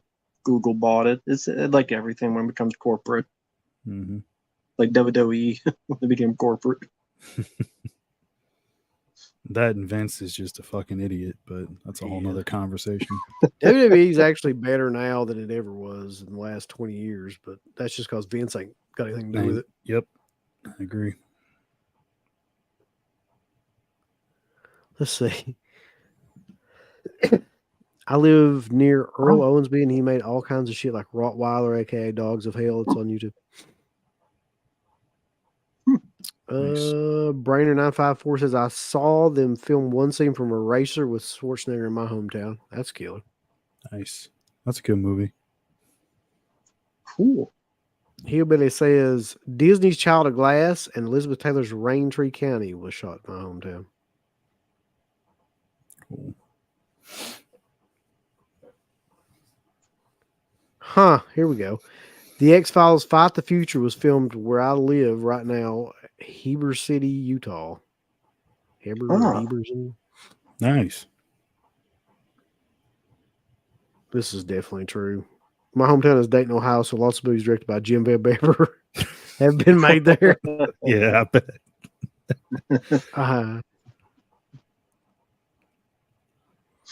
Avatar was filmed in my hometown. Is your hometown like fucking some sort of Candyland or space or something? I guess they had to film that somewhere, though.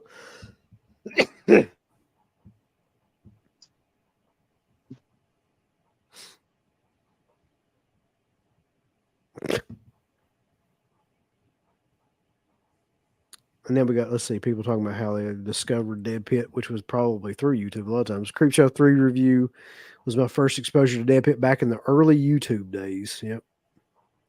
Yeah. Now Living Dead commentary, 2007. This is going to be really tough, but I'm sure this question's been asked before.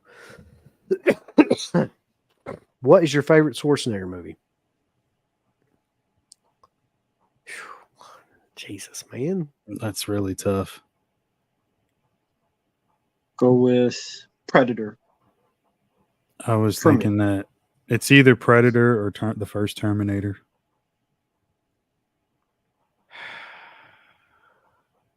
I mean, there's so many of them. I think I almost like Conan, like the most right now, just because I just recently watched it again, and that movie is just the cinematography and the soundtrack and him, all that shit was insanely good. I mean, I could have picked The Running Man, Of course. you know, Terminator, Terminator 2, fucking Predator, any of those. Commando. I've probably seen Commando more than any of those films, to be honest. Like, Yeah. just watching it. Commando's a ridiculous movie, but it's like one of the most entertaining movies ever made. Certainly. I'm is. just thinking about it. Like it's fucking crazy. It just how many people die in that movie alone is crazy, man. And just like Yeah. the ending sequence, him diving into bushes and shit with machine gun fire. Yeah. I always laugh at the scene where he's carrying like that tree and the chainsaw. It just looks ridiculous. And then the one Yeah, I thing love about that movie that's Yeah. always bothered me though is Bennett. Oh, Like here you got old jacked up Schwarzenegger, probably the most jacked he ever was, like mhm. roids out, and then you got like fucking Bennett that looks like, you know, just a heap of shit. Yeah. And there's really no chance that guy has whatsoever. Let off some steam, Bennett. But that I actually do like that actor. What's his name? Vern something. Vernon Wells. Vernon Wells. Yeah. Yeah. He Yeah, it was in The great. Road Warrior. Mm-hmm. And yeah, I love The Running Man as well. Fantastic. Yeah, I just bought that. Yep. Hey, Finally. Christmas tree, follow me like bulb. That movie's so awesome. That's another one that's getting a remake from what I saw. But what isn't these days? Yeah, then Edgar Wright. Mm-hmm. Let's see. A lot of people saying Terminator. Twins. I didn't think about Twins. Total Recall. There's so many of them, man. They're killing. Junior, give me a fucking break. I don't even think that's being serious. Though.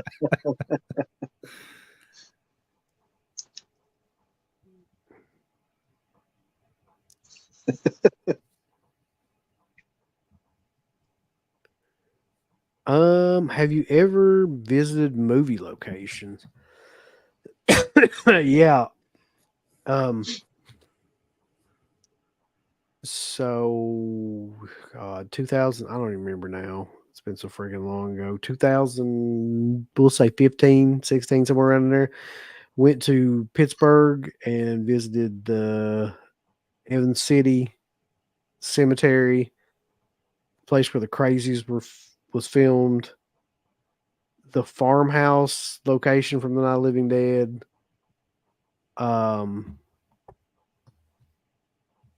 And then there's something else too. The mall? Oh yeah, the freaking Dawn of the mall. Dead Mall? Yeah, Monroeville. And then we went that night and saw John Carpenter play in concerts. That's And it was cool. like right next to Carnegie where Romero graduated or was there or whatever it was.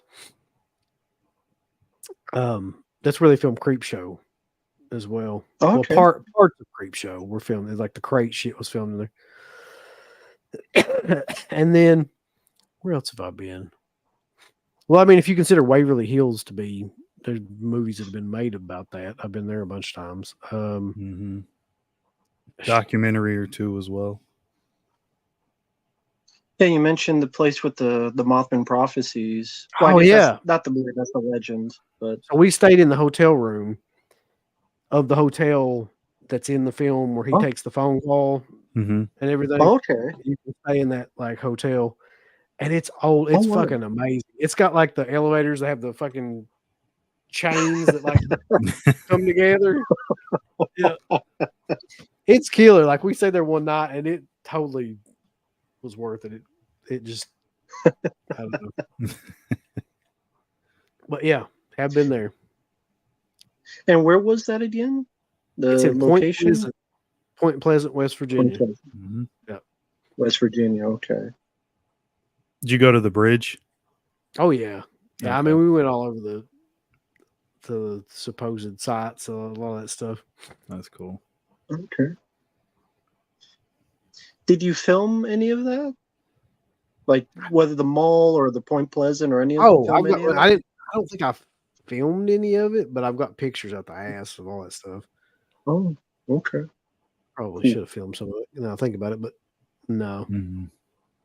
And there's a Okay. lot. There's a ton of stuff. So my kind of like next mission, I have 2 missions in life at this point, is to get to Texas and do the Texas Chainsaw stuff, to visit that gas station area, and to go to Italy.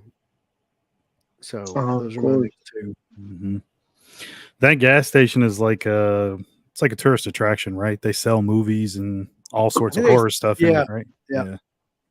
I've seen it online before. That's a really cool spot. But what about you all? Anywhere Have in you got- Italy? I was going to say anywhere in Italy, or do you think you'll have like a certain plan? I think that in Italy? here's the thing. Like I know that I want to visit the shop that Argento owns that's run by Luigi Cosi. So wherever the fuck that is around that area. I have no idea where it's located, but that's where I intend to be around.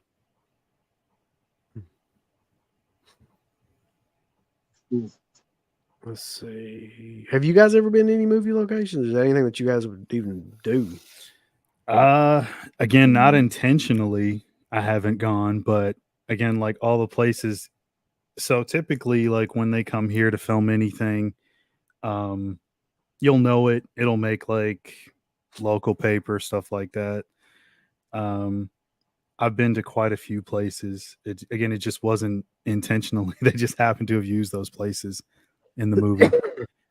And they don't really, there's so much production value already here. You don't really even need to like build anything or, make any sets or anything like that. They usually use all the stuff that's already here. So yeah, anything that took place in Chicago.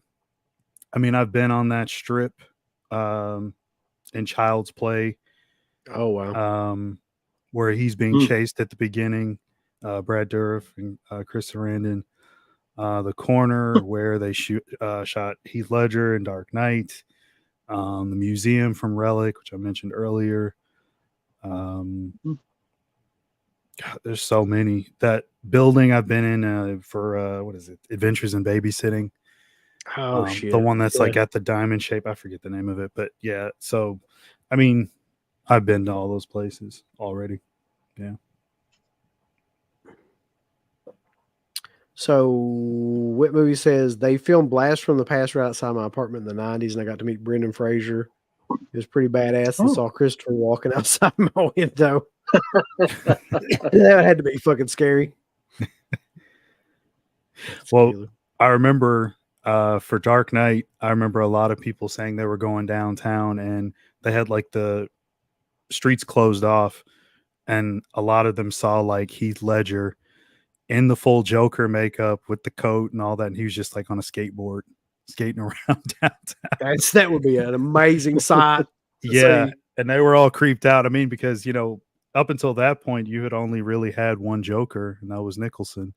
So to see him like that, it was everybody was pretty mind blown. At least the people that I know that say they went down there to see him, because he would just, I guess he just got a kick out of doing it. So This question's been asked a couple times. So I think Psycho 2 and 3 are the most underrated sequels in the genre. What are your thoughts on the sequels? love him. Love Psycho 2's my favorite of the Psycho films. 3, it's there. Jeff Fahey in it.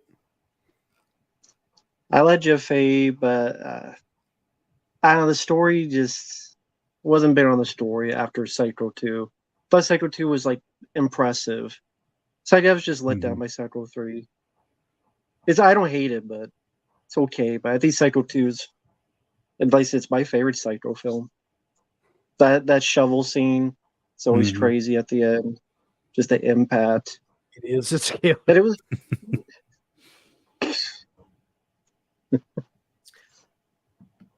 I'm trying to think of all his different films, but I have a tendency to agree with this statement. Nighthawks, 1981, probably Stallone's most underrated film. Can you all think That's of a good another one. film of his that's like severely underrated? For me personally, I See You. I was thinking of that. I think this is one of his more underrated performances. It has flaws with the editing, because the guy who did I Know What He Did Last Summer. I don't think he was the number one guy they get for this, but I think there's a lot of merit to it that I don't think it was as bad as to just not even get into theaters. So that one I would put in there. Rambo 3. I never understood the hate for that film. I think that's an insanely fun movie. That one, Rambo 3, Daylight, I always liked. Which has Daniel Harris in it. Yeah, that's a couple. Yeah. I would have said Cobra, but I think now more days, like people appreciate that one a lot more. Yeah. What about Demolition Man? Would you consider that to be underrated? Yes, definitely. That's like probably in my top 5. I love the hell out of Demolition Man. It's one of my favorites. That's a crazy. No, I saw that movie in the theater Yeah. too, and it was great. I love Demolition Man. I didn't know if it was underrated. I thought people liked it usually, but maybe not. I don't know. Did people hate on it that much? I don't think so, but I just don't think it gets really like talked about anymore. Like that much. I don't think it's okay. as beloved as some of his other more well-known stuff, but I think it should be just for the time period. The cast is really solid, and Snipes is probably at the top of his game, or just getting to like that part where the point where he's about to hit that plateau of like really breaking out into his own and being like a real big deal leading guy. Yeah, Demolition Man is just very prominent today. The whole you're cited for cursing, you could easily see that happening today.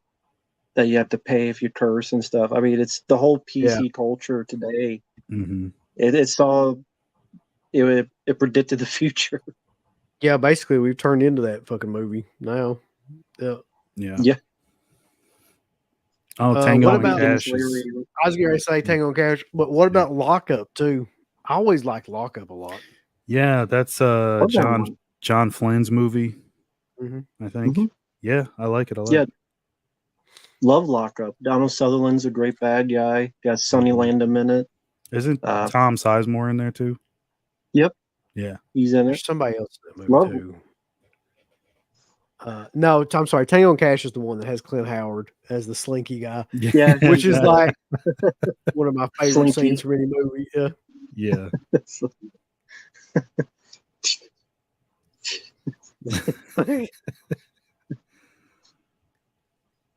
This is a good question. Did any of y'all do any backyard wrestling in high school or anything? My friends, I used to record storyline base full cards every weekend and kept most matches relatively safe. No, I can honestly say I didn't do it. No. Although that's amazing we didn't. No, we didn't, but I remember at the time in school we did do like wrestling moves on like people's like backpacks and stuff. I remember the pedigree was one that like everybody did that. You grab somebody's bag, you hook the straps, and then pedigree it.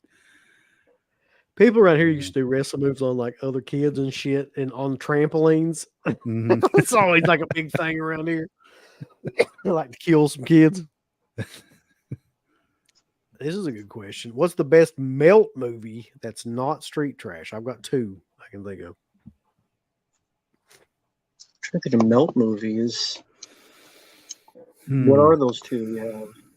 The Incredible Melting Man is one of them, and also Slime City. Oh yeah, I love Slime Slime City. City. It's an independent, well, mostly independent film. Oh, I'll go with the Blob remake. 1988, the Blob remake. Yeah, that's an amazing movie. Yeah, I'll probably say that one as well. That's probably my favorite one.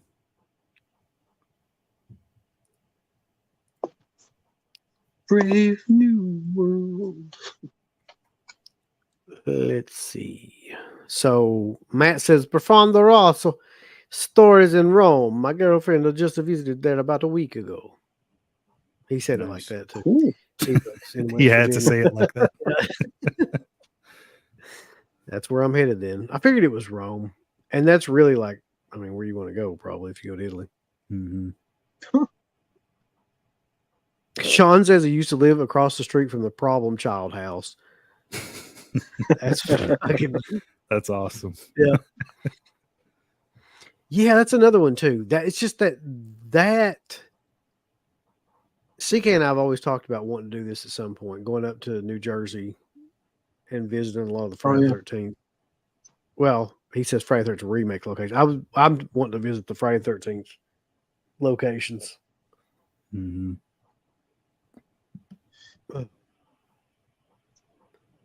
Was the fifth one in that same vicinity too? Of the first couple? I'm betting not. I don't know where the hell they filmed the Okay. fifth one. Now that I think about it, That like house, or yeah, I think it's the house in part 4. It's still there, right? Hold The on, one let that's me- in 3 and 4, like with the barn and everything. I'm sure it is. Because I remember What was the seeing one that in something else. They filmed I think it was an episode of like Entourage or something. I remember they were staying there. What was the one?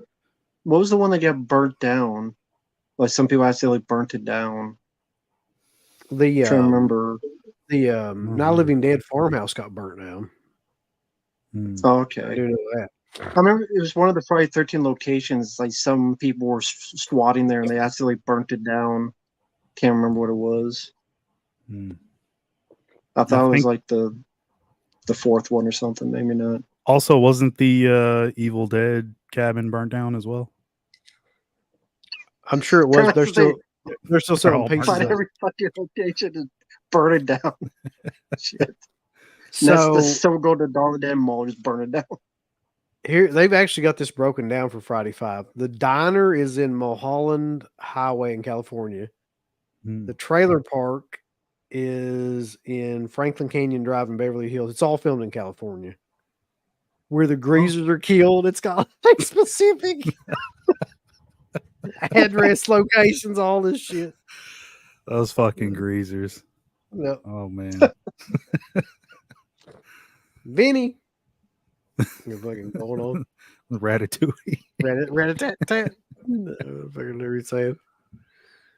Okay, it was the Friday 3 house burnt down. That's what someone Oh, mentioned. It was the one Friday 3 got burnt down.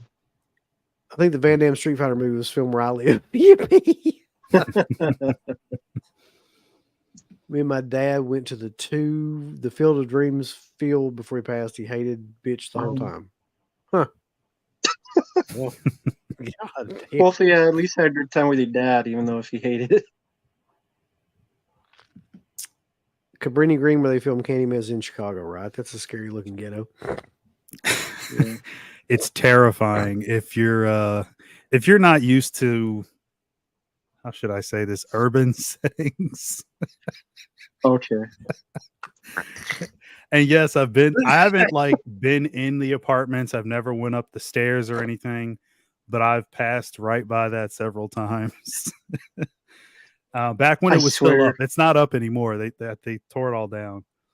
I swear, but- I thought you were going to say Go ahead. it's scary to go there if you're white. Shit. I mean, it's scary for anybody. I mean, if you're just not used to that kind of setting, it was definitely not the safest place. I don't even know how the hell they got away with like shooting down there. They had to have like the whole fucking police force like right on the corner. John Pollock says, I was at a gas station in Arizona or maybe New Mexico where they filmed a scene in Natural Born Killers. They had nothing advertising it, but I had a deja vu kind of moment and asked. The clerk confirmed it. Mm.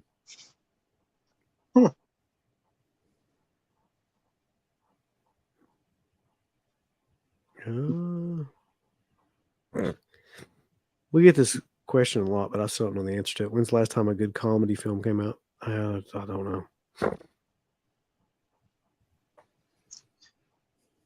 I don't know. Yeah, away from Mark's review of the American Society of Magical Negroes, which is a real film. I'm never watching that. I'm gonna fucking pass out if you I showed him that yesterday. The trailer. He just had. That's the not a real crazy thing, is it? Yes, it is. Yeah. It's a real movie. With David Allen Greer's in it. Came out this year. It's about. Tell him the scene, Mark, with the shark. What? How does the line go? I forgot already. It was like, what's the scariest thing on earth or something? Was that what it was? And they're in front of great white sharks. Great white sharks. And the guy answers sharks, and he goes, no, white people. And they're in front of a great white sharks. Because the story's about, there's literal timers, like little things on these black people have to calm white people down, because if they don't, they will hurt other black people, apparently. Because they have to be like Will Smith from Ledger Bagger Vance, like those type of nice, quote, black. So there's a society that find white people and they calm down situations so they don't hurt other race people nearby. And there's a meter that shows their rage of how calm they are or not. I'm not making up, folks. You saw the trailer, Mark. I did. Well, we've really gone in an interesting direction in this country, haven't we? Shit like that's a real movie. I'm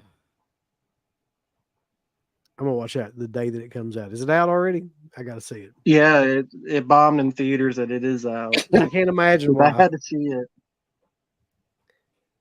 Oh God. That's a real film, folks. That's how it is today. And that was a comedy. Supposedly. Yeah. Yeah. Favorite, Sorry, I had to mention that. You mentioned comedies. favorite Mel Gibson film. Oh God. First Lethal Weapon for me. I was getting ready to say the same thing. I'm like, I'm not even gonna fucking try to bullshit. It's the first Lethal Weapon movie. Yeah. Yeah. I mean, I like Braveheart as much as the next, pseudo Irish Mhm. person, but it's got to be Lethal Weapon. What's his most underrated movie?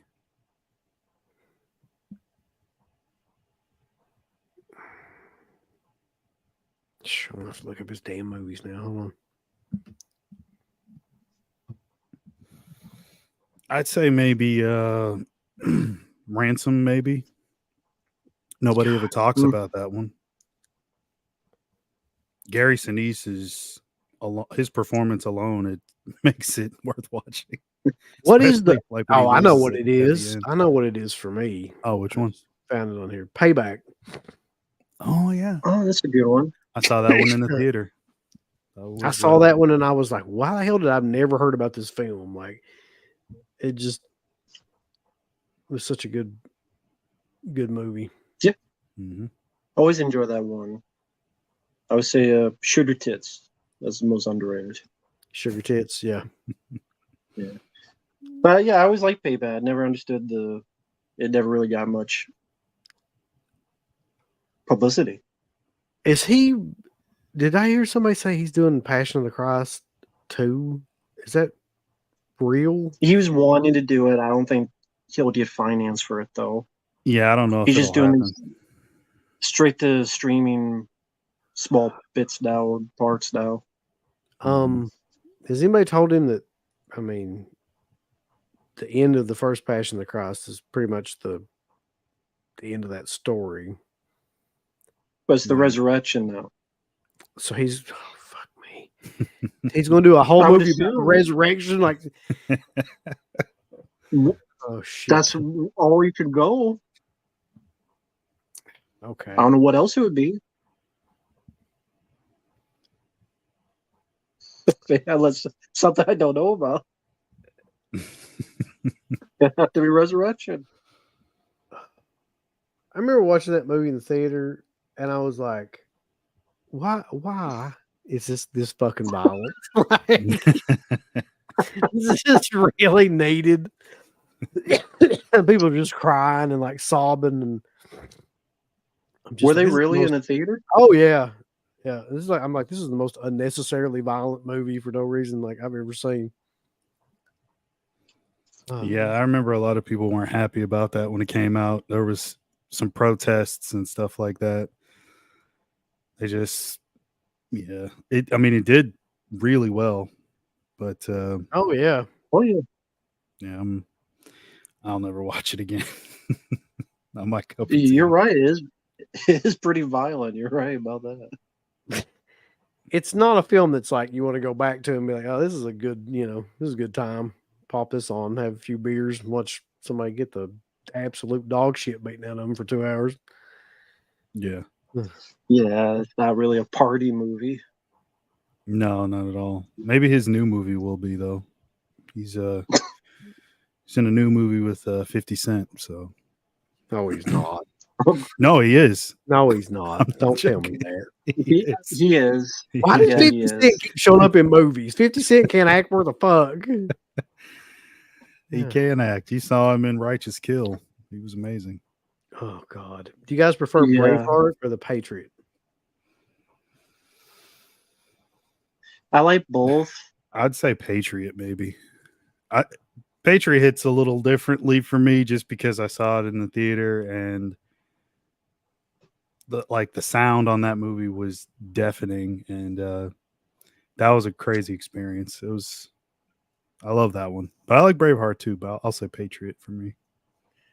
I'm sorry, this comments killed me. Is Buster Rhymes in Passion of the Christ resurrection?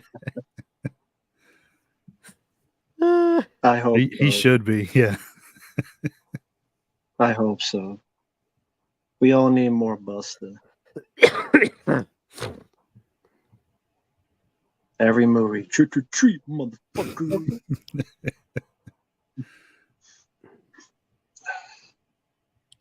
I knew this was going to be what it was. Gibson said it would be in part about revelations and the end times. Yeah, because that's just where that motherfucker's at his head at this point. Like crazy people, I'm gonna just tell you right now, when you get to be like delusional, like Mel Gibson got there for a while, you always start to think that Revelations is gonna fucking happen. I've noticed that's a common theme. Mm.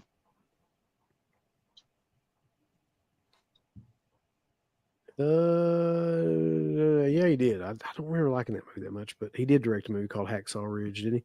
Mm-hmm. Yep, he did.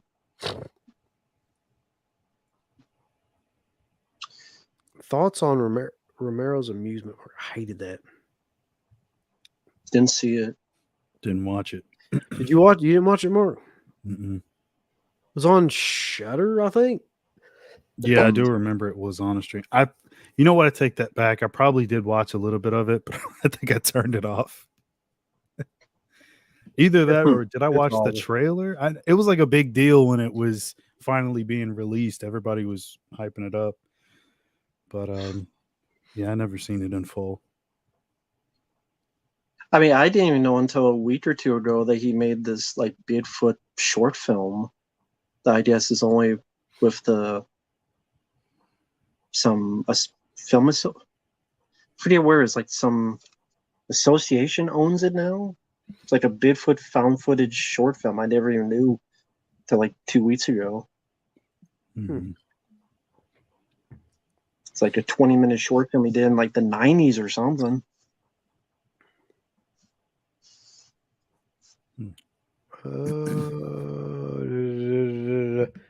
BL Monster 64 Reborn says, I love Lethal Weapon 1, 2, 3, 4 and Conspiracy Theory. I haven't thought about Conspiracy Theory in forever. I don't like Signs. I think it's boring. I'm not supposed to suck. They're boring. Nothing happens in them. I do like The Happening. He's trolling. I thought. You think so? No, I don't think he's trolling it, but I hate The Happening. It's Come Marty on. Martin's Look, fucking sucked ass. Everybody loves The Happening. Really? What? Like John No. Leguizamo Oh, is no. like a science teacher or whatever he is. Come on, guys. Take an Well, interest. Mark Wahlberg is too. That's right. They're running from the fucking winds. I don't know how you make that scary. The wind, or I'm sorry, whatever's in the trees, in the wind. It's fucking stupid. Listen, fucking the wind is scary. When you get a light breeze and you know you're gonna die, that's terrifying. Yeah, that's. I mean, That there's nothing happening in The Happening. No. What's happening in The Happening? The There's grass nothing is going killing on. people. It's like, okay, fuck off, would you? The It's grass just- and the wind. It's John Leguizamo and Mark Wahlberg running around for 2 hours. That's it. Yep. Mark, you missed the hot dog monologue. How could you It's do the that? fucking worst shit ever. I love hot dogs. So whatever the hell he said, he really loved his hot dogs. I'll tell you that. You eye my lemon drink. What time do we have to get up for work? I don't know. Am I in an alternate dimension or is it not Saturday? Like, Yeah, tomorrow is Saturday. no. Yeah, I show up whenever I want. I don't give a fuck. Just in general, though, I would have to get up around 7:30. Let's see. What's the most funny non-comedy movie of all time, and why is it Suckers? The most funny Never heard of non-comedy Suckers. movie? I'm not sure what the hell that means exactly. Yeah, I don't know. Maybe like a So Bad It's Good. That's what I was Or thinking. But like, Or maybe is he talking about like a movie that's just funny, but it's not in the comedy genre? It's unintentionally funny. oh, Maybe like Troll 2 or The Room or something like that. One I of see. those. Honestly, for me, it's the beginning of Full Metal Jacket. This is one of the most unintentionally funny, like 30 minutes ever put the film, really. Where he's just berating all those poor fuckers. Yeah. Let me talk about that movie for a second. Like, I can't be the only person that believes that the first half of that movie is like a classic, and the second half of that movie is like just okay. Like when they actually do the war shit, it's just like it's fine. But everything in the boot camp is crazy good. Sort of like after the point of D'Onofrio dying. You mean Yes. like after that? It becomes an entirely different movie, really, and like I don't think it's Mhm. near as good. It's Hmm. hard to beat Arlie Army's energy. Very Yeah, hard to beat that. Yeah, I could see that. Yeah. I mean, I just know don't- Matthew Modine's the lead, but you don't really follow. You didn't feel like a lead in the second half. It's kind of just a group,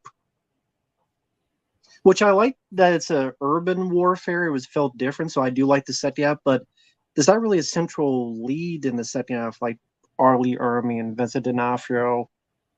It's Mhm. kind of just group being pissed off and dealing with the sniper and Adam Baldwin Yeah. being crazy and so.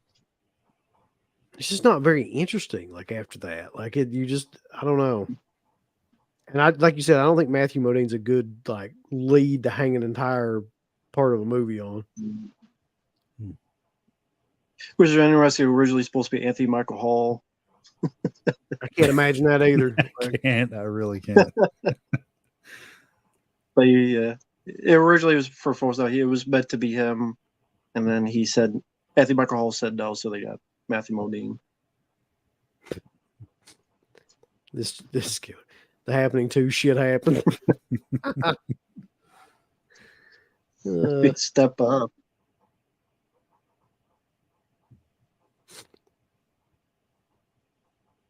Oh yeah, I forgot about Maverick. I always liked Maverick. Speaking of Mel Gibson, Yeah. Movies. That's I like solid. Maverick.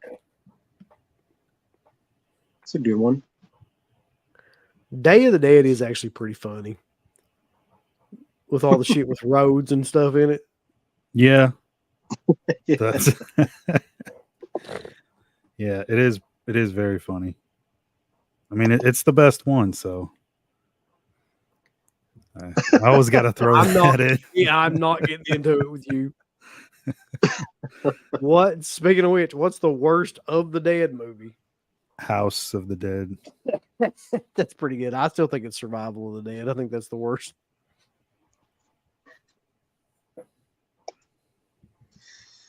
Of the Dead. Give me a few minutes. Go ahead.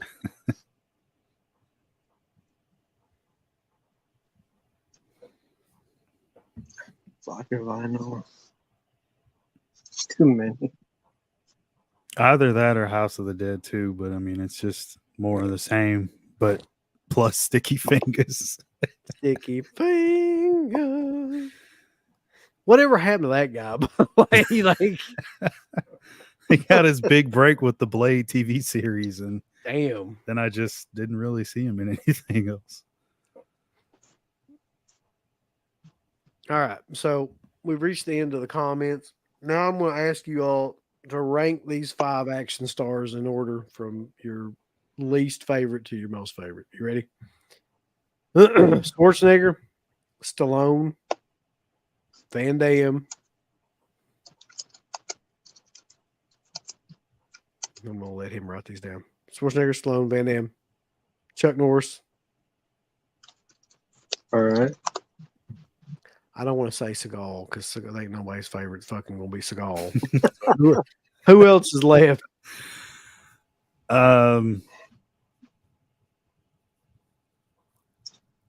Bruce Lee, Jackie Chan, Dolph Lundgren, Bruce Willis. Bruce Willis. All right, let's do Bruce Willis. We don't ever talk about Bruce Willis. Okay.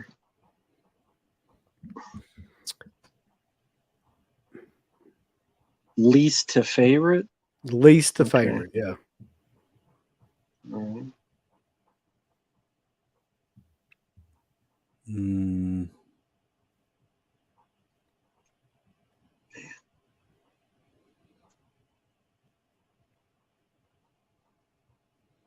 Man, that's tough. It is tough. It's like actually a lot harder than I thought it was going to be. Here sitting here thinking about it. Yeah.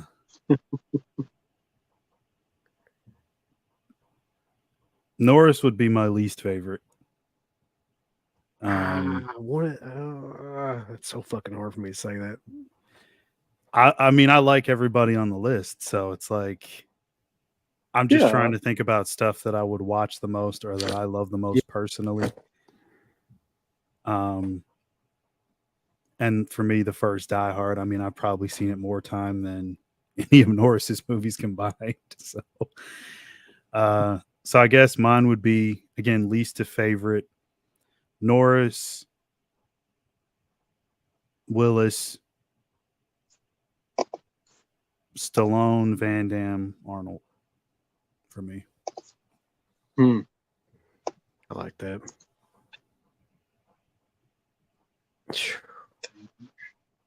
I still can't decide who I want to put fifth. And I agree with you though, Mark. I've seen Die Hard more than I've seen probably any of those people's films, as a matter of fact.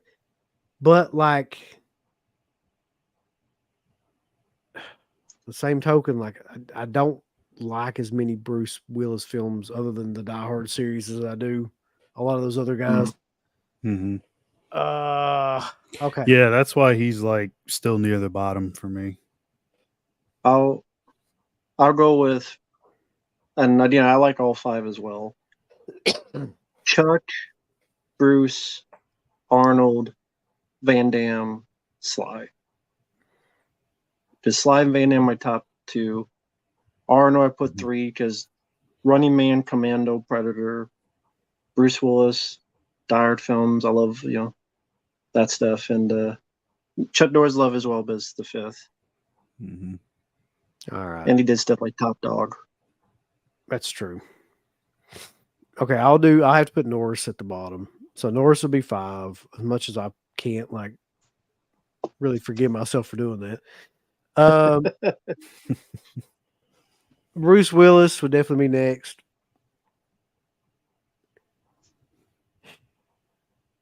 Fuck. It's the top 3 that gets you, really.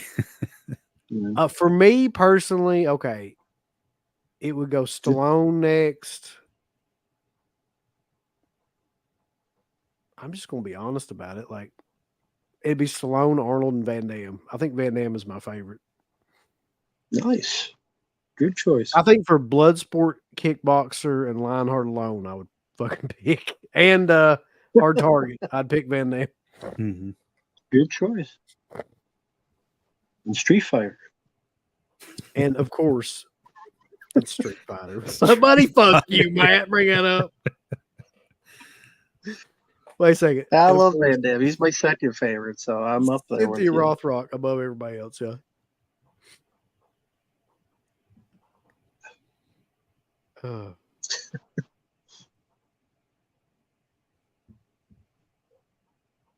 Talking about, oh yeah.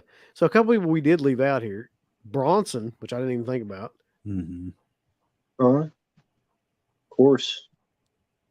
Would it change anything if you added Bronson into that list? For me, no. Take Morris out, put Bronson in there. Would that change anything? He'd still be last. Yeah, I think that's true too. Yeah. Yeah.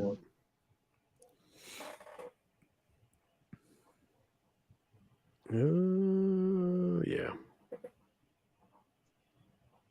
Lundgren, it'd still be the same thing. And Wesley Snipes. Mm-hmm. Clint Eastwood. Oh fuck! Now you're just.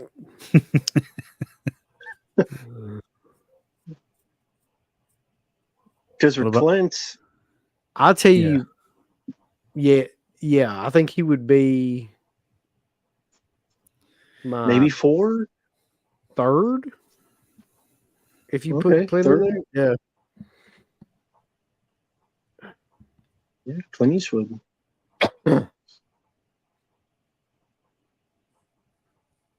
Charles Bronson might be one of the most underrated in terms of like how actual tough that guy was in real life. Yeah. Mm-hmm. Most definitely. Patrick Swayze. Fuck. Yeah. Will Smith and Chris Rock. Yeah. Neopunk had a good question. Where's that? I know what you think of him, Oh. Matt. Uncle Bill, what do you think of Keanu? I'm not even gonna lie. I love the John Wick films. And I didn't really like them that much. And then for some reason, I just got on a thing where I just watched all of them together and like something clicked and I really started to appreciate them more. I love the first Matrix and the other two are dog shit. I think everybody knows that. Bill and Ted, the first one, actually, the first two are great. Yeah. So, I mean, yeah, I like him. It's just he's got some questionable acting decisions a lot of the time. Like in Dracula, that'd be a perfect example. Thought a you lot were of going to early say knock knock for a minute. Knock's another one.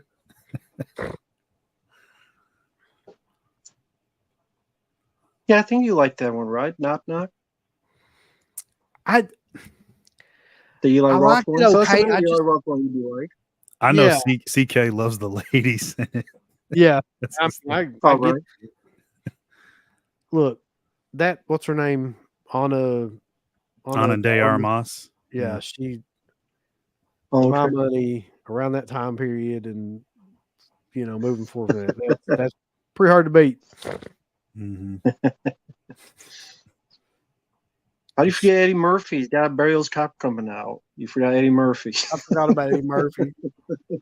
I don't have any hope for that movie, by the way.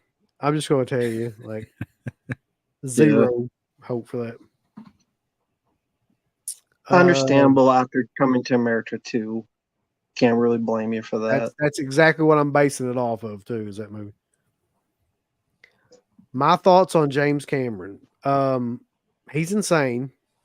He is clearly like a narcissist, but I guess you have to be to do that kind of work. He's also incredibly talented director. If he'd stop fucking with his shit, like he's like George Lucas. Like, I mean, he just can't leave well enough alone. But in terms of like the stuff that he made in the 80s and 90s, there's very few people that made that many good films. Mm-hmm. So I have a question for you. What do you feel about him remarking on how he would never do the Terminator today? How he like regrets the gun stuff, and like That he would go on sounds like interviews. something that somebody that's in Hollywood would say now. Like if you're just trying to like get bonus points for being ultra, woke or whatever. That sounds that sounds accurate, but like I don't know. He's just talking out of his ass. Like that is a completely different time. Had nothing to do with anything going on now. And I don't even know why he would bring that up. Well, people were asking him because his new films were coming out, and I don't know why you would be mad about those films and mad about guns, and I don't know. He does the Avatar films; he's got guns in them too. So I don't know what the hell he's talking about. CGI guns and CGI people and CGI Maggie Gyllenhaals everywhere. God, that'd be horrifying. CGI Maggie Gyllenhaal. You'd have to have 1 million animators just to do her fucking head.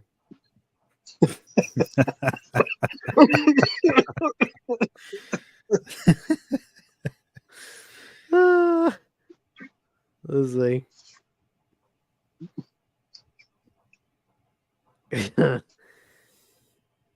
He would be nothing without Terminator and Aliens. I don't know about all that shit. I mean, Terminator definitely made his career, but I don't. He also did True Lies and Abyss and Titanic and Avatar, and I mean, he's made like billions of dollars on that shit. Even though I fucking can't stand Avatar movies, and I don't know anybody that fucking can stand those movies, but people still go watch them like crazy. Right. Yeah. It's got an audience for sure. I mean, I'm not in it, but I can't go wrong with the box office. They're not for me, but I can kind of see why he likes to stay there. He said it was like his dream project for a long time. I think he said since he was a kid he wanted to do those kinds of movies, but he had to to wait until technology could catch up and where he could actually pull them off. His dream fucking sucks. Yeah. Well, I know he made the Terminator from a dream, so he got the idea, initial inspiration. So. Well, that'd be a nightmare. His nightmares is what he should do more. His nightmares make good movies, not his dreams. Yeah. Do more nightmares. What about Michael J. White? Do y'all like any of his movies? Oh yeah. A handful. Yeah, I mean, unfortunately he does make a lot more bad stuff than good. But yeah, he's got some that I really like. Yeah, Blood and Bone was fun. I liked forgot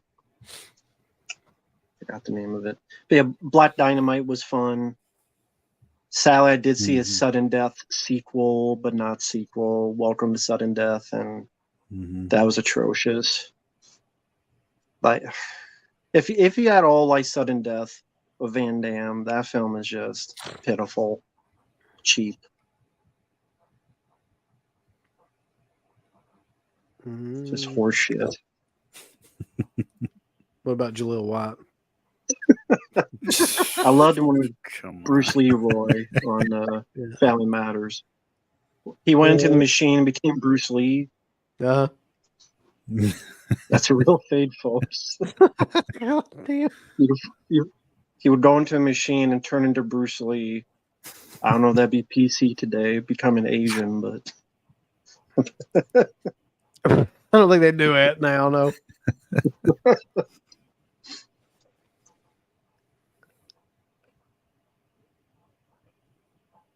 All right. So it's 12:30. What do we call it or do we continue on? I'm up for whatever you want to do. I say keep going. Mark, you always say Go that, all night. bitch. All right. So we'll go on for a little while longer then. So let's rank directors now. You ready? Yeah. Okay. Get ready. James Cameron. You might want to write these down, Rambo, because ain't no way I'm going to remember all this shit. James Cameron. Okay. Stallone as a director. Okay. I can't be serious with that one. Give me some action directors. McTiernan? John McTiernan? He's great. Yeah. Put him in there.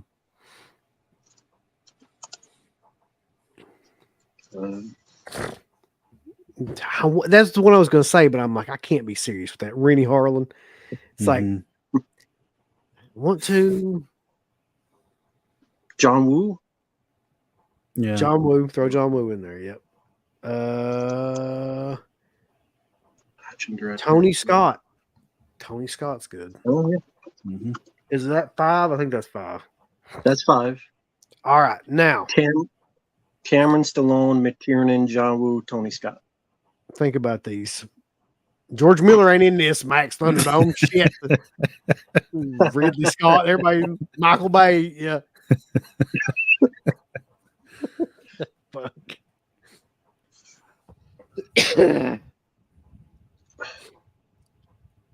So least affair. Wow.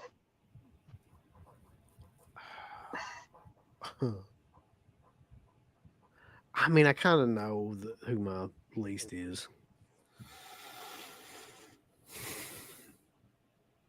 I hate to say it.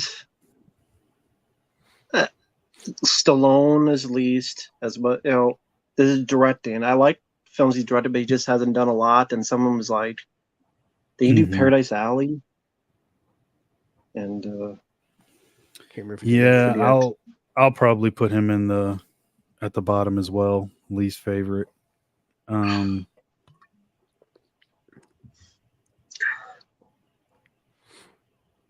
It's tough. Oh shit. It was Wu, McTiernan, Stallone, Cameron, and who was the other guy? Tony Scott. Tony Scott. I'm dying, sneezing over. I'll go with Stallone, Scott, McTiernan, Cameron, Wu. Just because I love John Woo's unique style. Mm-hmm. James Cameron, I mean, my favorite film is Aliens. So I would say favorites like John Woo, then Cameron. McTiernan because Die Hard and Predator alone. I love Tony Scott, but I have to put him somewhere. And then Stallone. Shots at Jeff Fowler with ranked directors. All right. Go ahead, Mark. Or I can go, either one. Yeah, Stallone, Scott. Man, that's tough. Those top three. Those top three will fucking kill you. Yeah, they're always the hardest ones to do. Wu's style is so unique, but oh man, Because I'm talking about like his Hong Kong films too, like Hard Boiled and oh yeah, Blow in the Head. I've seen a lot of those. The Killer. yeah, The Killer. I was just thinking of that one. Because I'm not that's talking tough. about just his American. I'm talking about his Hong Kong films too. Yeah, that's actually why- what I was actually thinking of that Yeah. stuff more so than the American stuff. Yeah. I should just put him as number one because of Face Off, but I'm joking. What shit? No, so it'd be John Woo would be number 3, I guess. McTiernan, then Cameron. Good choice. All right. Stallone, it has to be because he did, like you said, he just didn't direct that many movies. The ones he did direct were amazing, but well, Yeah. most of them. Mm-hmm.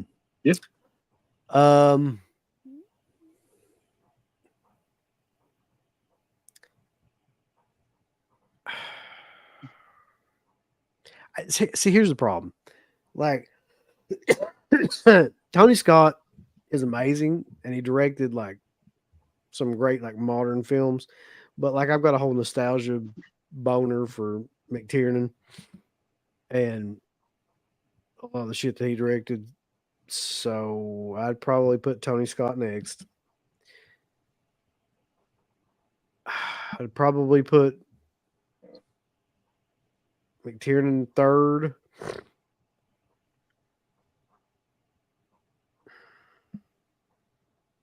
Although that, no, I wouldn't either.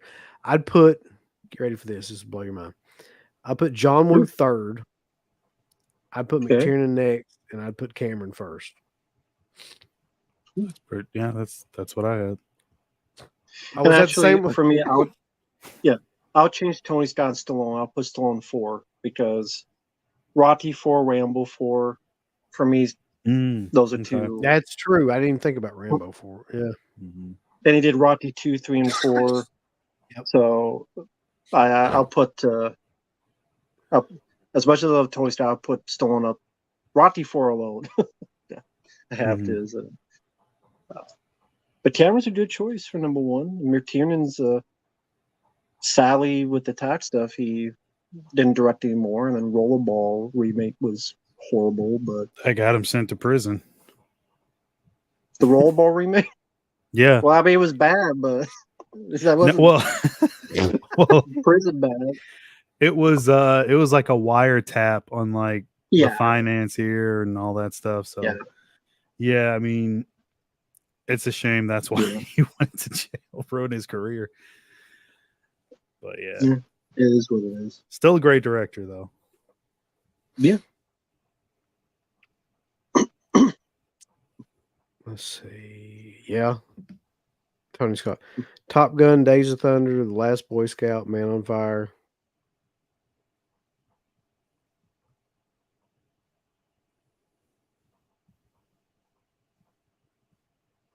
Yeah, I Shit. mean, hell, Last Boy Scout alone is it's just cinematic gold. Like it's the early '90s action. Like it's one of those ones that you have to watch. If you recommend somebody who's never really watched early '90s action, that'd be on the list. It's got all the right moving parts. It's good pace, tons of really cool action, great shootouts. Willis in his prime. Wayans is actually really funny in it. They have great comedy, timing and stuff back and forth. Yeah, it's got pretty much everything. So yeah, I love me some Last Boy Scout. It's amazing. Well, to Justin, yeah, the only reason I put for me Stallone above Tony Scott is because those Rocky sequels were childhood 2, 3, and 4, especially 4, and then the double whammy of Rocky Balboa and Rambo 4 so late in his life and his career. I thought was a pretty good double feature. Like to direct both of those almost back to back, and I like the first Expendables compared to the rest. So Yes, for my I kind of agree. movies and Yeah. for what he was able to do at that age and for the fact that he didn't direct as much compared to other directors, yeah, for me, I saw Rambo 4 in the theater. That was one of the better experiences I had in the theater. So that's all I could have is the emotion of it, seeing those movies. So we got a celebrity in here though. Barnabas Collins from Dark Oh. Shadows. He wants to know what our favorite Quentin Tarantino movie is.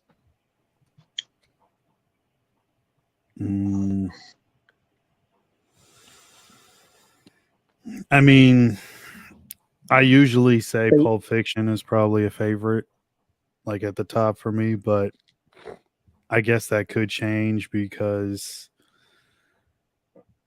Django Unchained is just so entertaining, all the shootouts and stuff. I mean, but they're two different movies. One's like pure Southern action, Southern Western action, I guess. And then you got a drama crime film. So it's, man, that's tough. Those are like my top three, though: Bastards, Django, and Pulp Fiction. I'm always going to pick Inglourious Bastards because I just don't think that movie can be topped. Just the performances in that and the set pieces in that Mm-hmm. are insanely good.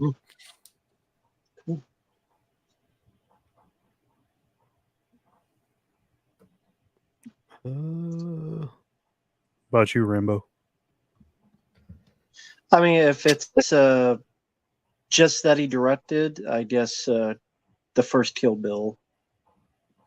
If it's only he wrote them from Dusk Till Dawn. But directing Kill Bill, fine one. I actually agree with this too. I think that Eli Roth does not need to be in that movie. I really do think that too. He's just like so completely out of place and completely out of his league trying to act in that fucking movie. Yeah, I mean, considering the talent that he's around, yeah, I could agree with that. But I don't think he's that bad. Well, they didn't put him in there that much. That was the best thing he did. Oh yeah, was he cut is the majority. Like he is sparingly used. I think this was originally supposed to be Adam Sandler, but he didn't do it. Yeah, I can't imagine that either. But skibbity doo, like hitting people with bats. But that might be better than Eli Roth.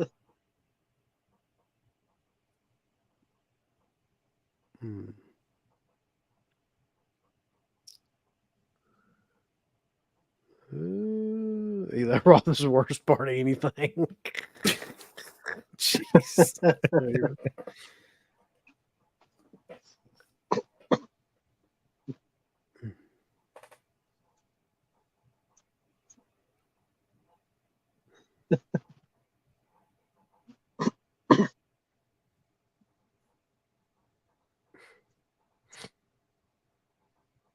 Yeah, that's true.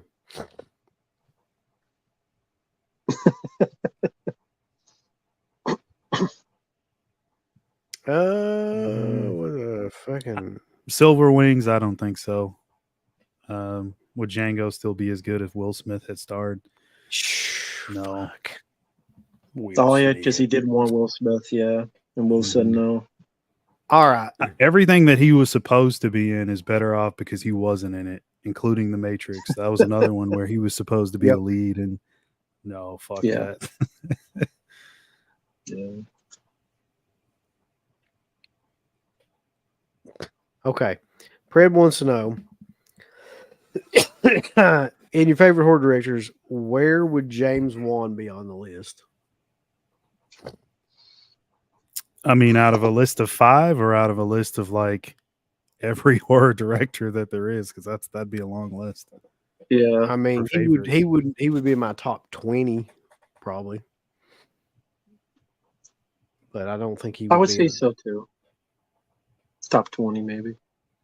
because I went back and watched Insidious again recently, and that is a really well made horror film.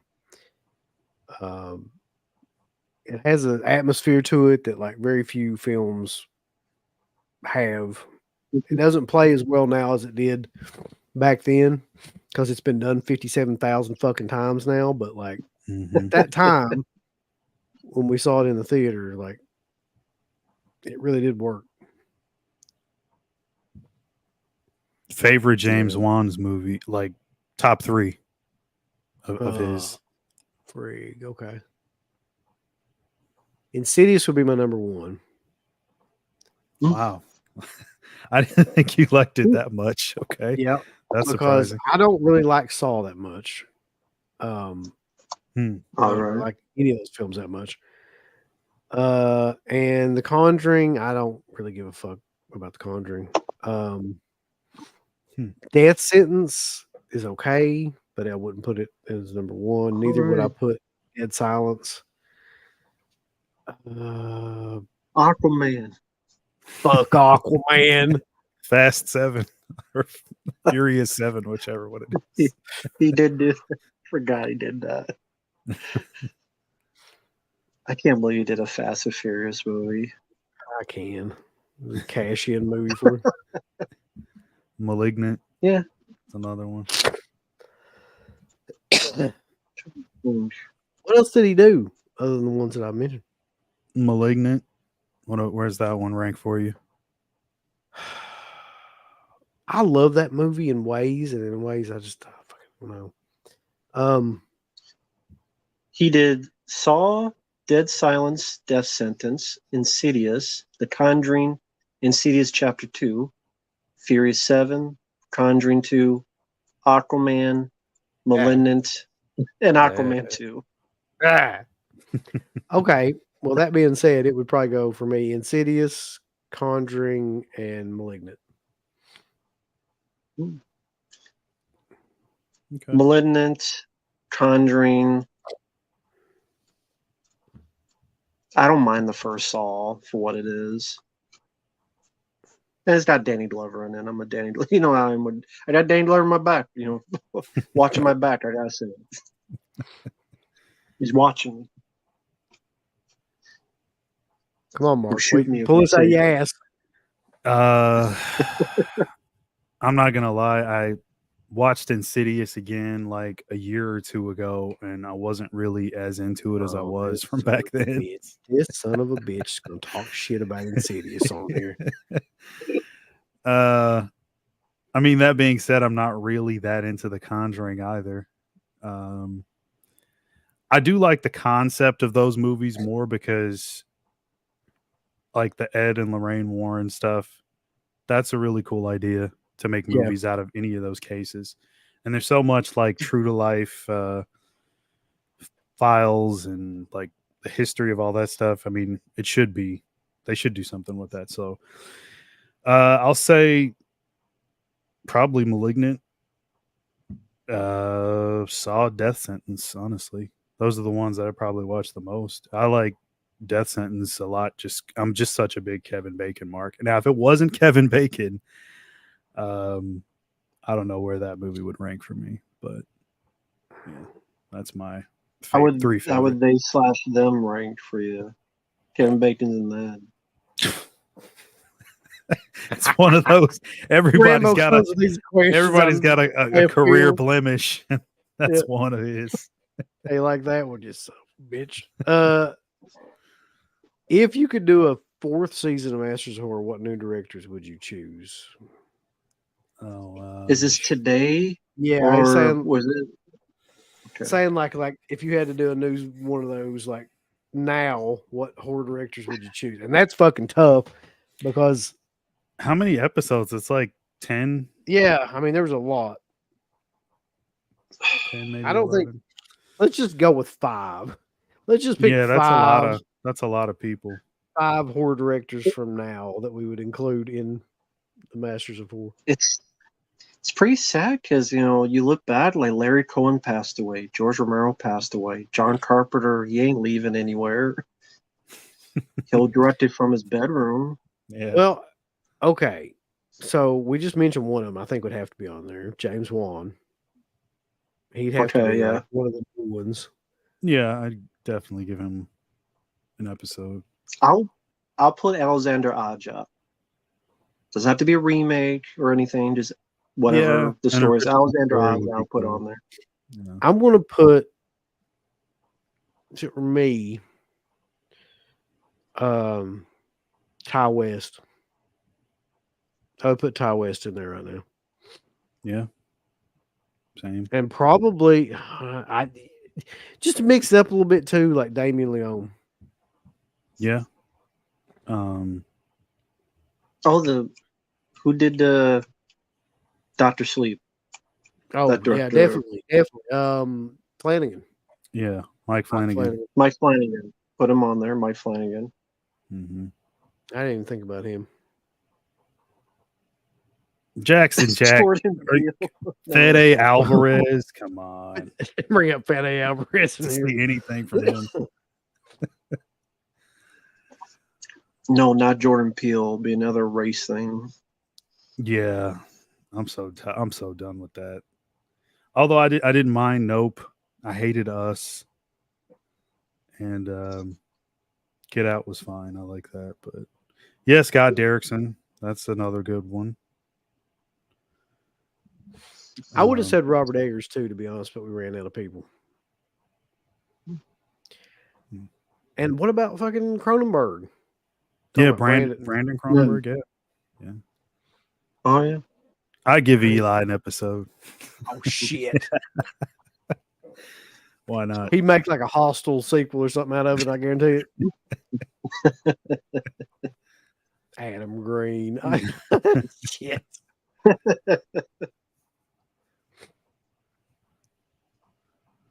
Uwe Boll, give him a comeback. Oh God. I don't know how that man He's ever got money for any movie. You know who would have been a good Gold. one too? Although he hadn't done shit in forever. At one time would have been Neil Marshall. That's right. But yeah, the last one he did was that Hellboy movie that apparently it's an interesting backstory if you find on YouTube. He's making the film and the producers like changed everything, pretty much kicked him out. And he's like he will go out and say, yeah, the movie sucks. It's not what I wanted to do. Sounds right. Because the producers like were on his back and stuff. Wait a minute. Give Danzig a shot. Let's not. Did he do Veronica? Yeah. Yeah. Unfortunately. That's what I was gonna say. Like he had his shot and You only got one shot. Didn't work. Don't miss your chance. I was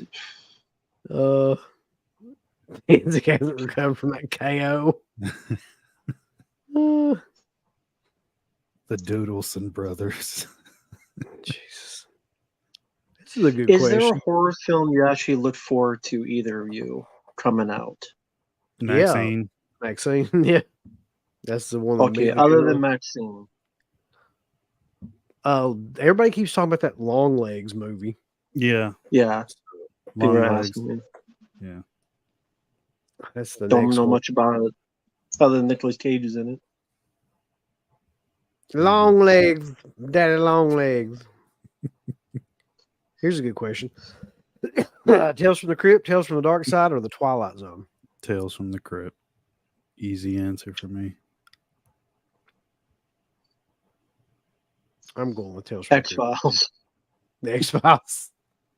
Oh, I'm sorry to Barnabas. I haven't seen enough of those three to give a fair opinion.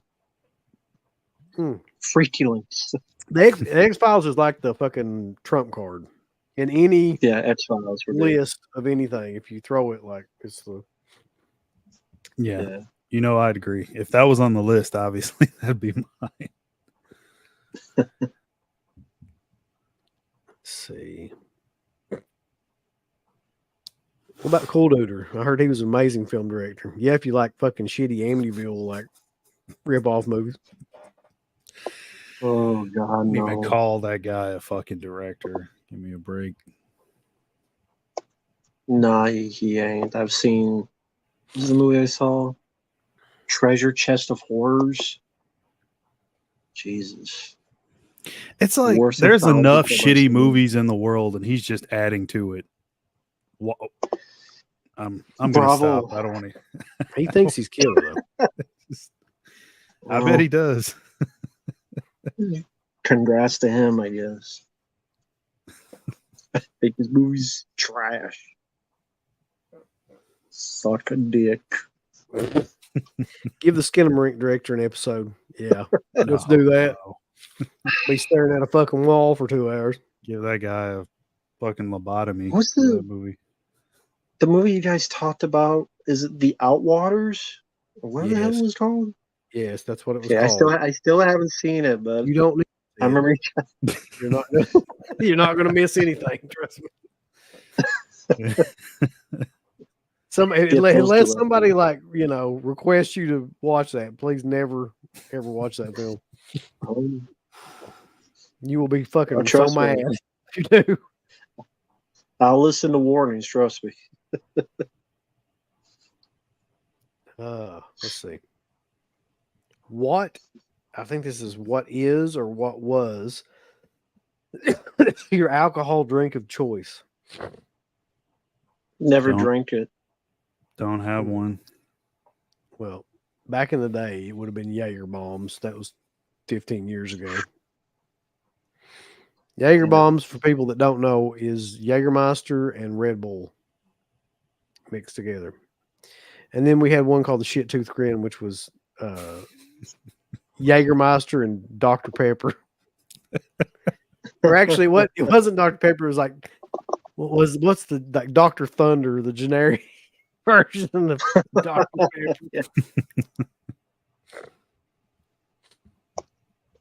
Pepper. Oh yeah, I wanted to wish Uncle Bill good luck. I guess in the future you're doing Alien 3 sequelitis or something. Good luck. So Carter requested that we do a sequelitis, and the two films were Alien 3 and the I Spit on Your Grave Deja Vu, which is like 3 hours long. So is that alternate cut of Alien 3. They're both like 3 hours. So I think he just got bored and wanted to torture us for that time.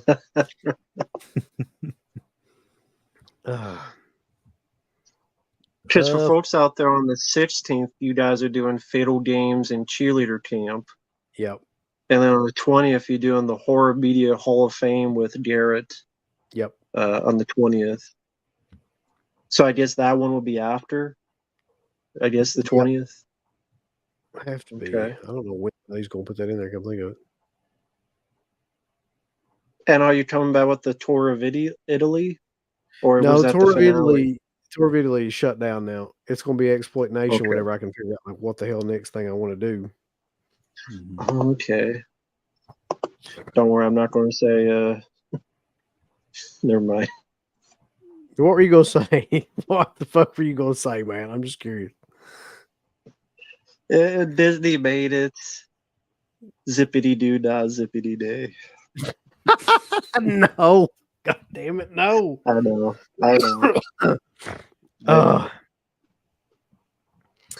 Exploit Nation.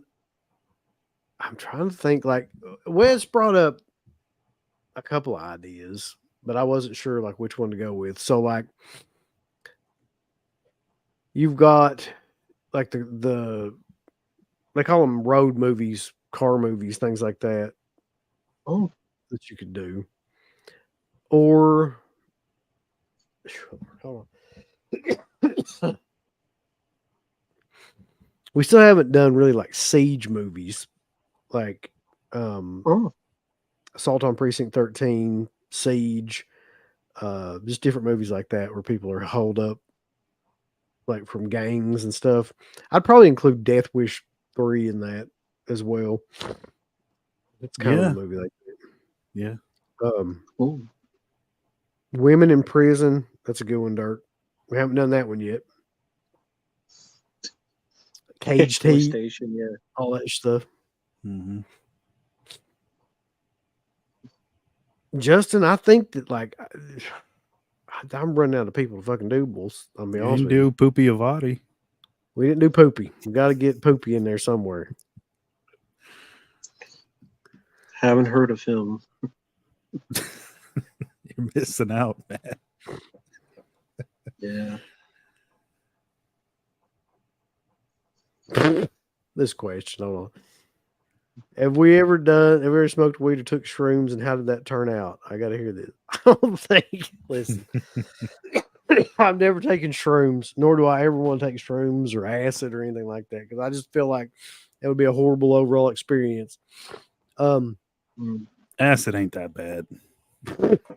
I'm not doing it, Mark. Weed, yeah, but it's been, God damn, 15 years ago, probably. Hmm. There's some funny stories about him and I, but I'll leave it up to him if he wants to tell those stories. I don't care. It's been damn near 20 years now. Mm-hmm.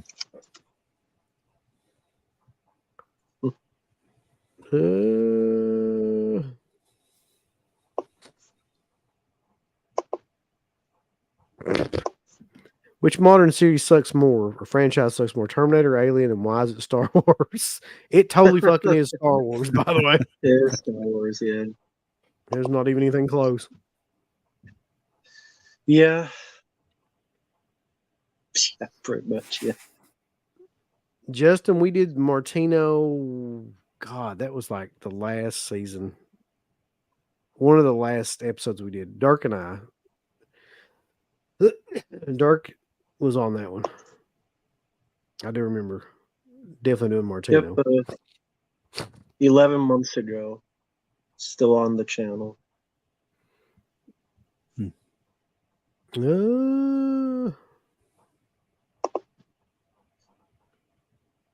No, we never did.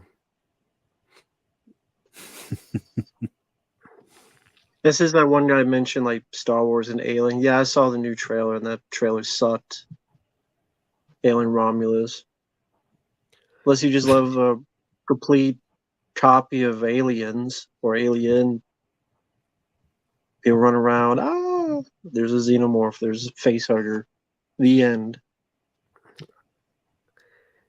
So I wrote down some of these films. I want you guys to give me your impression about what if you think that they will be.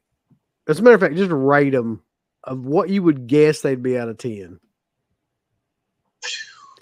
Okay. Beverly Hills Cop 4.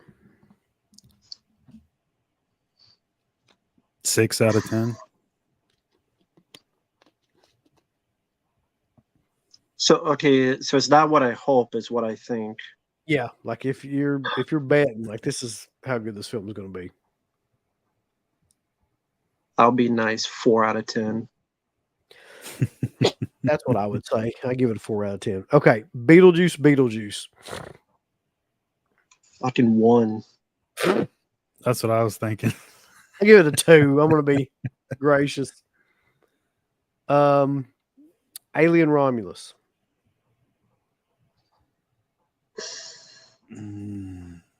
2. I'll be nice and say 5 out of 10. I'll give it a little bit more than that. I'll say like 4. Yeah. Twisters. 1 out of 10. Yeah, I'll probably say 1 as well. I just can't see that being good. Who the hell thought Glenn Powell was a star? Warner Brothers, apparently. Apparently, That's all I had on there. That's like the main like new movies that are coming out. Let's see. that's sad. Like you think of the. Sorry to go on a tangent. Think of the past summers, even when in the '90s, people talk about how bad the '90s were. Just think of like a time in the summer of movies coming out, and then you look at this summer. It's pretty depressing. That the best is Twisters and a Beetlejuice sequel and a Burial's Cop that's not even going to theaters. Yeah, just Nope. I don't know, Mhm. something about that just I don't know if something doesn't showcase how bad it is in movies today. I don't know what would. I forgot about this one, but Super Batman Nerd put Deadpool and Wolverine. I don't know.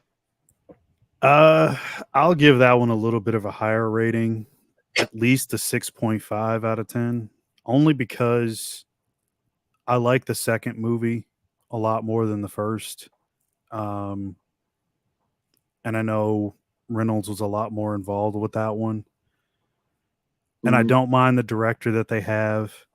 I did enjoy Free Guy for what it was. I don't think you'd probably like that movie unless you play video games, but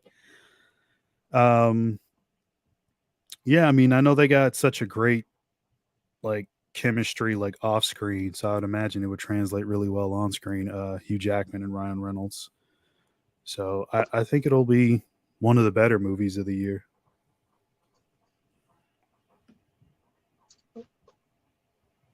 I'll be nice. Five out of 10. I can't rate it because I'm never going to see it, so I don't know how it'll turn out. Yeah. Uh, I have a few more. How about The Crow? oh, fuck God. me. Like a negative 1 one, out if I of could 10. do Negative a 100. 1. Yeah. And how about Joker 2? I'll bet an 8. I'm going to go with an 8. I'll Okay. say 6.5 again. He don't like Lady Gaga. I love Paparazzi. It's a great song. Yeah. No, Joker was a great movie. Yeah. yeah, the first one is really good. I mean, maybe if we're talking about the performance, then of course Phoenix is going to be great again. That's evident from the trailer. So I mean, off that maybe like a 7.5, but movie overall, I'd say 6.5. I don't know about Lady Gaga and just the whole musical aspect. We'll see how it turns out. I just don't put my money against Joaquin Phoenix at this point because that dude seems to be. Would you rate won't go- Beau is Afraid then? I'll never see that movie. I don't know what I would rate it. Okay. Listen, I know what don't- Matt would rate it. I don't want to sit around and watch people make pudding either. I mean, it's just movies. I don't like movies that have no purpose, no coherence, like no reason to exist. Mm-hmm. Mhm.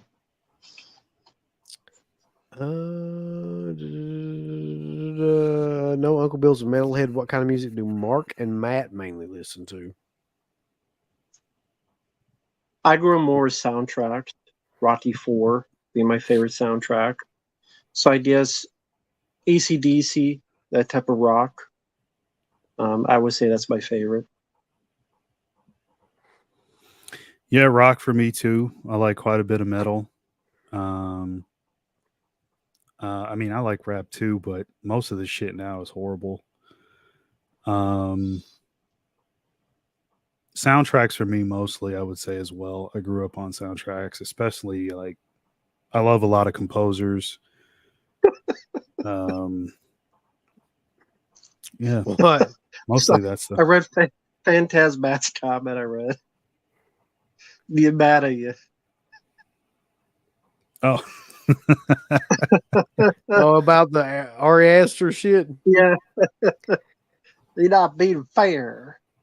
I don't need to be fair. It's God not a fair damn it. world.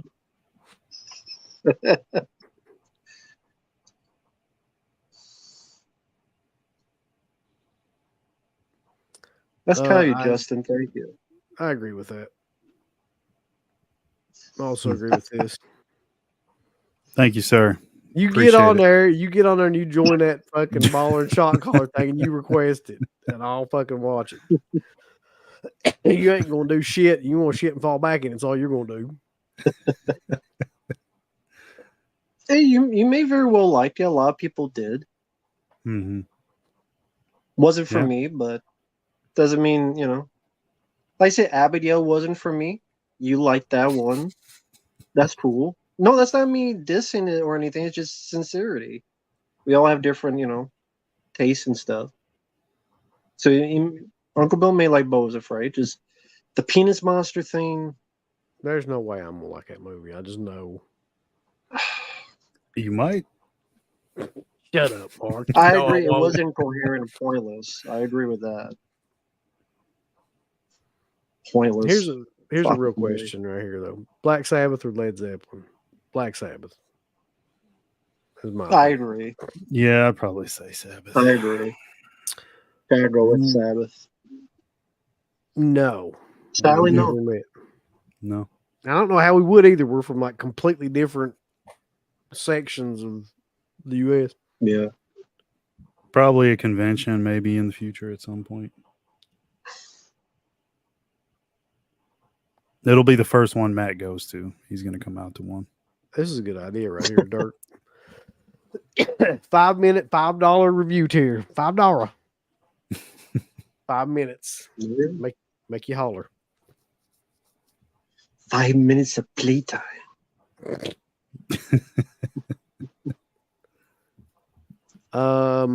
Pretty much he's exactly the same. Like there's no difference. I know that's crazy to think about, but it's true.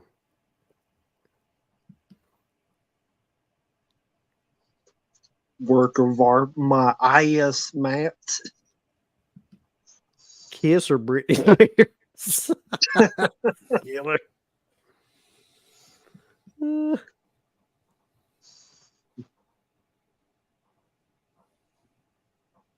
Good question. What horror movie would you say has the best practical effects of all time?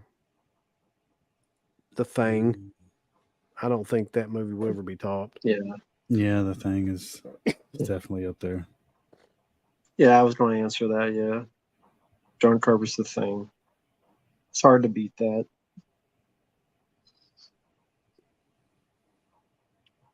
See, if you just listen to me, good things happen. Any of you get Crazy Fat Ethel yet? I watched it today. I got it. Was not disappointed.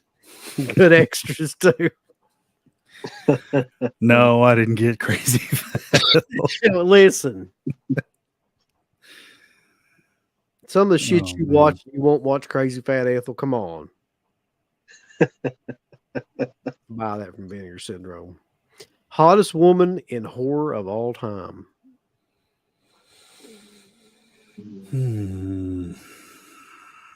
CK and I actually answered this question not long ago. And the immediate person that came to my mind was Linnea Quigley.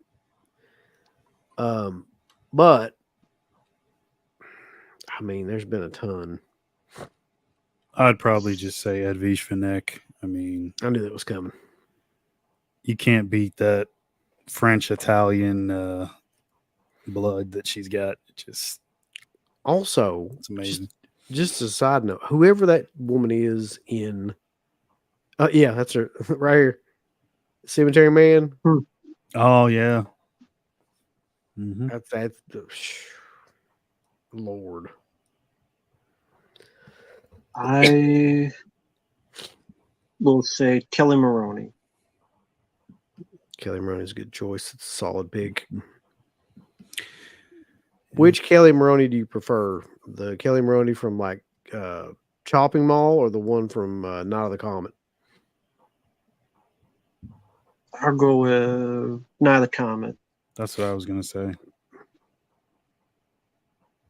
So I got the answer right, I guess. You're correct. That's correct. That's acceptable. Sadie Sink. Wow. Look, Sadie Sink is like 16, isn't she? no, she's like 19 or Oh, okay. 20 now. You She's talking about the chick from Stranger Things? Yeah, the Yeah. redhead. Yeah. y'all? Come on. Oh. She's not bad looking. I mean, but I don't know, of all time, I don't know. What was Georgia. the girl in Life Force? Oh my God, Matilda May. Tilda May. Yeah, Okay, yeah. I'm pretty sure Toby Hooper just made that movie for the sole purpose of showing like her for throughout the entire film naked. hmm He But succeeded. Babs is up there too, Yeah. and she still is. hmm Yep. Evening, Chris.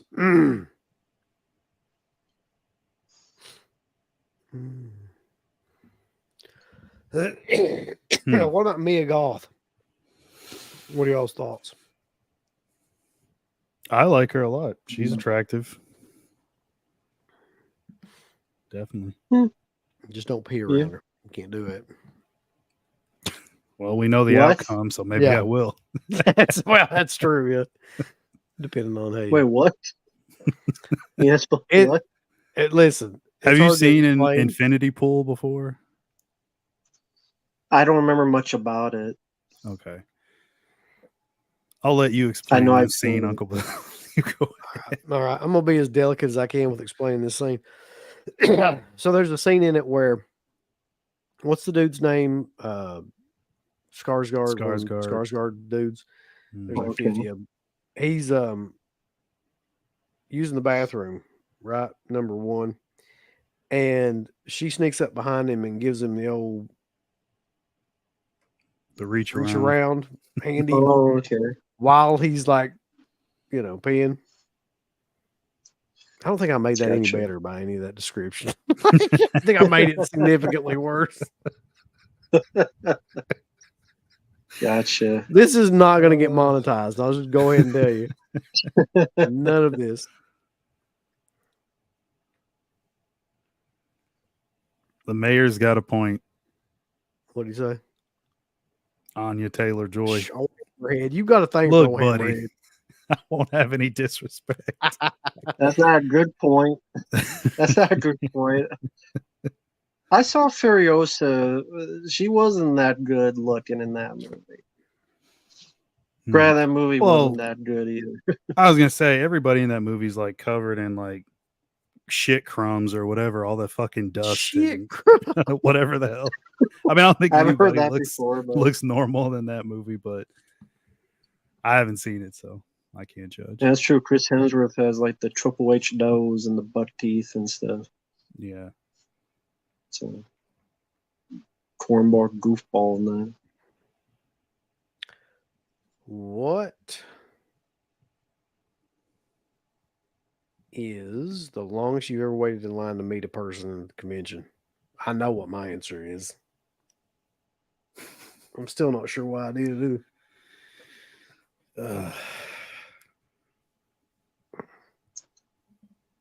I guess I'm Robert into England. conventions, so I can't answer it. Robert England, how long was that? That's actually a little bit of a cheat because so when I got there, you collect your bracelet tag thing to show that you're a part of the convention and you paid and all that stuff. The first thing they asked me, they said, "Hey, do you want to meet Robert?" And I'm like, "Yeah, of course." And they said, "Well, you're going to have to take one of these like ticket markers." And the line starts at like 7 or 8 in the morning. I knew I wasn't going to be up for that.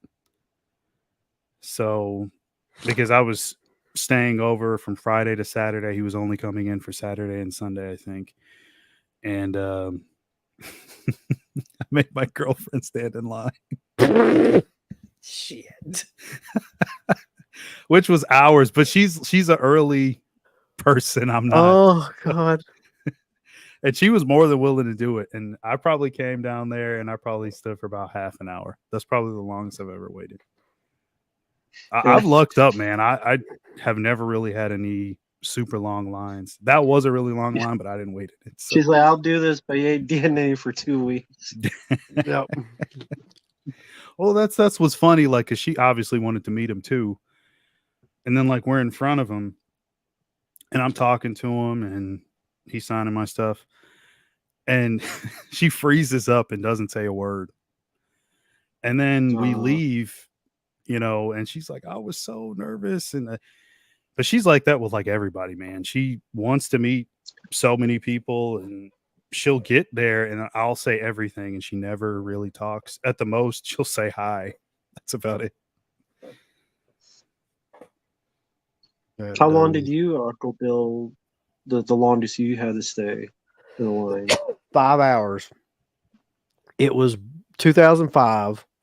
Bruce Campbell at the Horrifying Convention in Baltimore, and me and my dad went, and we did trade out. Like I stayed about 2 hours, and he stayed about like I don't know. He took my spot and then stayed like about an hour and a half while I walked around, and then we would just trade out until like we got there. And it totally wasn't worth it, and I would never do that again. I mean, Bruce Campbell doesn't really say that much shit.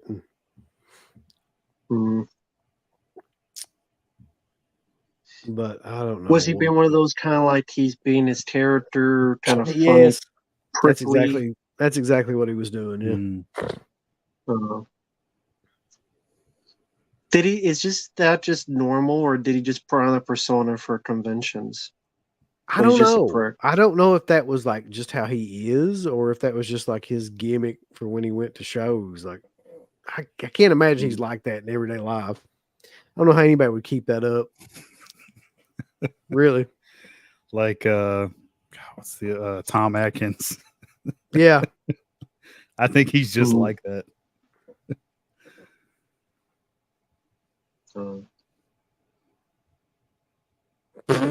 Dirk says 1 minute I waited for Sylvania. It wasn't worth it.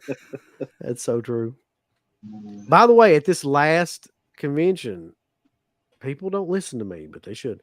At this last convention, the Living Dead weekend that Wes went to, Rob went up there with him. And Rob tried to meet Tom Savini and had the exact same kind of fucking experience that I did with just him being a giant dick. And I was like, yeah. I mean, when was this? This was just what, like last weekend? Mm-hmm. Yeah. So he hasn't learned anything at all. No? Yeah. He's nice to those like chicks that like dress in like slutty clothes and like he's nice to them. But I don't give at this point. I'll never meet him again. I don't give a fuck if he explodes at a convention and do whatever. Yeah. What's the weirdest place you've ever had a meet and greet? Didn't you or CK meet Ric Flair at Walmart Automotive? Yes, CK met Ric Flair at Walmart. Yeah, I don't remember where it was, but he met him and got an autograph at a Walmart. It wasn't me. I met Flair. God, man, like we were young. This is before we even started doing the show. It had to be like early 2000s. It was at like a Brian Pillman Memorial show. We met Flair, Mick Foley, the Four Horsemen at that time. Benoit, it was Benoit and Arn Anderson. No, I'm sorry. Benoit, Mongo. Mongo, baby. Who else was it? Malenko. Malenko was the other one there. Yeah. Was he wasn't using his walker back then, was he? No. Talking about Flair or Malenko? Oh, Malenko, no. Yeah, I seen him recently and he's using one. Doesn't look like they're all bad off, man. All them guys are rough now. Come think of it. I'm trying to think. We met somebody else there too, but I can't remember who it was. That was a good show though, because they had a lot of like really good people there for that. I mean, if you wanted to meet wrestlers. Hmm. Real quick, like, since you've met a lot of horror celebrities, are there any wrestlers you would ever wanted to meet but never got the chance to? Hogan immediately comes to mind. I mean, even though he is the way that he is, I still think I'd want to meet him. Right. Uh, Okay. people that are alive, that's tough because they ain't like Yeah. let's see.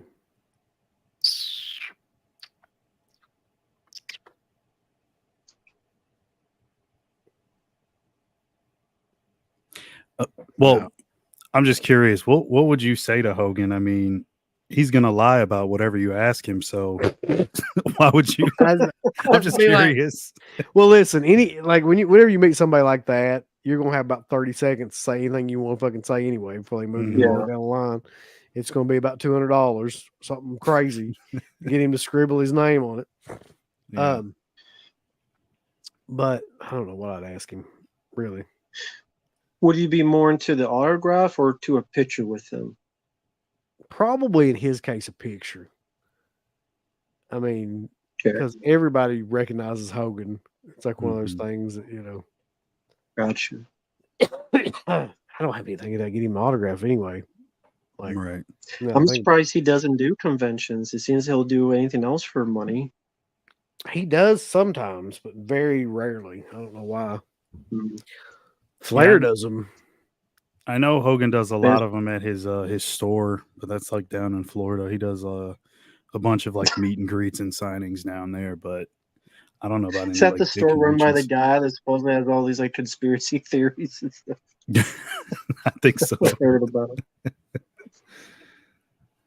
Real quick, Gizmo asked, "Was I going to Flashback?" Yes, I am actually. I'll be there in August. That's one show I've always wanted to go to. Yeah, because Okay. they got like the drive-in and all that stuff attached to like the whole location. It's all like in one area. Good guests. I mean, they got Rowan Campbell from Halloween Ends. Shut your So- ass. Unfortunately, I got to meet that guy, or didn't meet him, but I mean, saw him. Was in his presence at Whorehound. Yeah, I mean it's a lot of the same people. I haven't met Tony Todd yet, and he's going to be there. So You better meet him soon, dude. He's not looking I great. know. Oh my god, I saw that and I was like, I hadn't seen him in years. So seeing him more recently, he does not look good at all. No. Really? Yeah, he's. I guess you'd say How like old is he? I don't know. It's a good question. Probably 70s, I'd guess. Somewhere in the 70s. But yeah, they got Tony Todd, Raimi, Eli Roth. 69. Oh, 69. 69, Okay. is it? 69 years old. Okay.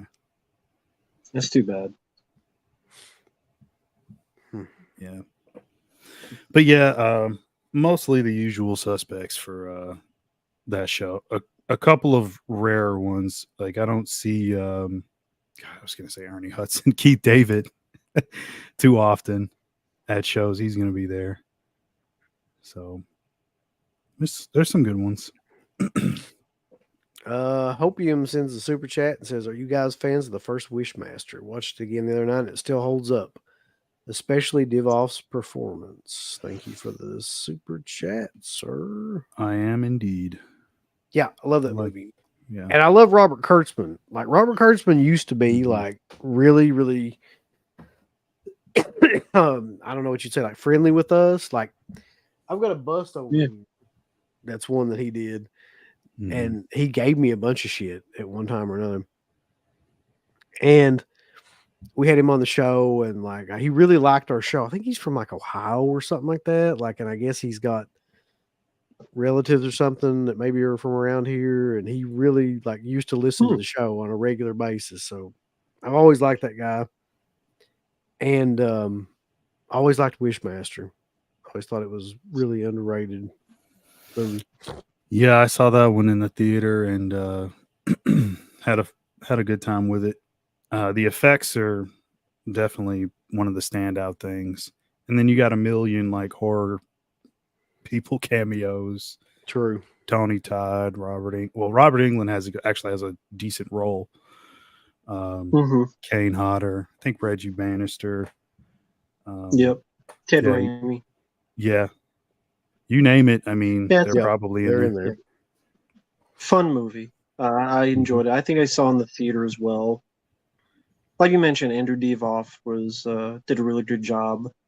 Yeah, Because I think I first saw him in Toy Soldiers with Sean Astin. That's a Yeah, I great remember movie. that. And so it was good to see him in that. The second one is there, and 3 and 4 you never need to see. Mm-hmm. Didn't All Jack right. Shoulder do the second one? Yeah, he Yeah. did. Jack Shoulder's an interesting guy. Done a lot of really good movies. Nobody ever talks about. Yeah. Oh, yeah, He The did Hidden. The Hidden. Yeah.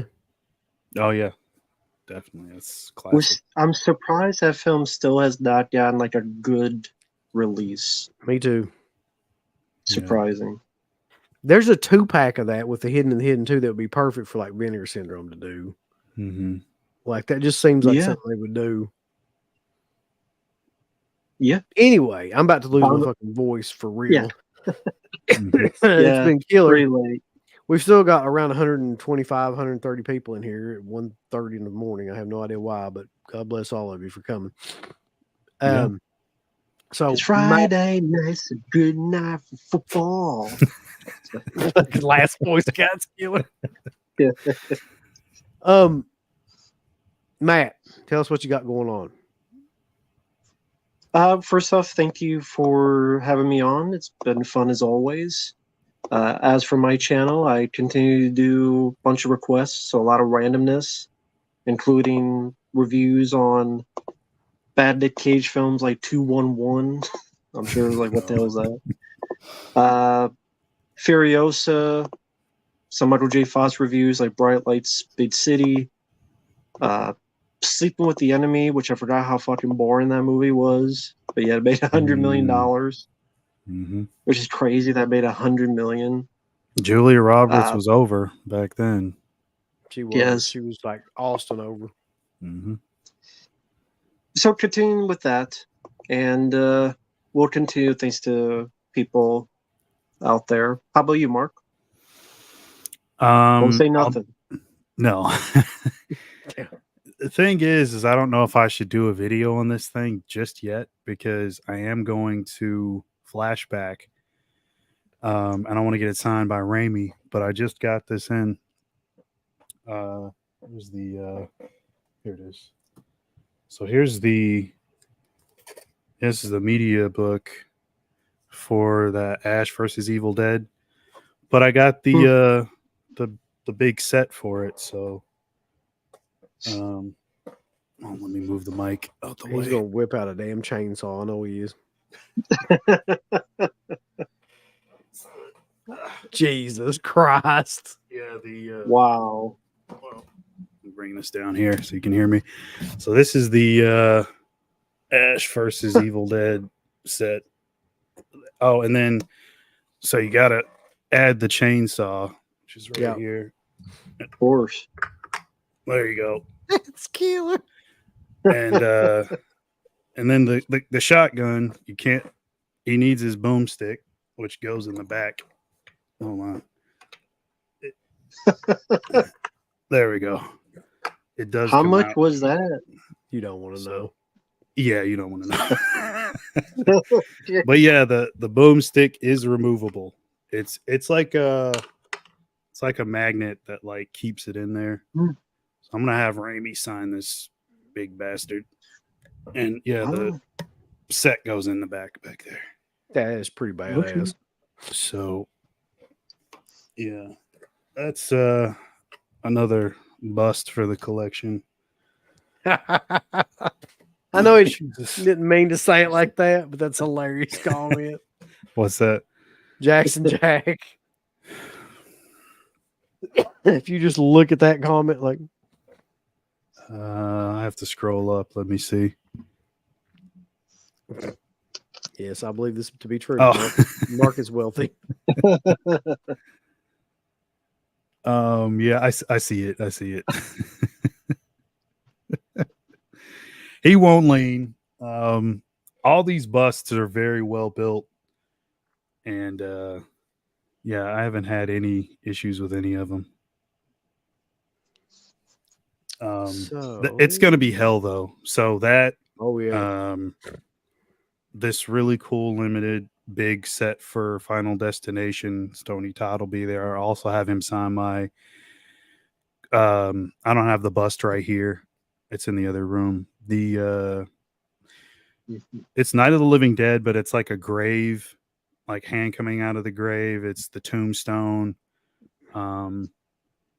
Yeah, I'll show that one on another stream when I have it close by. I only have this one close by just because I just got that one. So I mean, that's pretty impressive. Oh yeah, I almost forgot. James Remar is going to be there.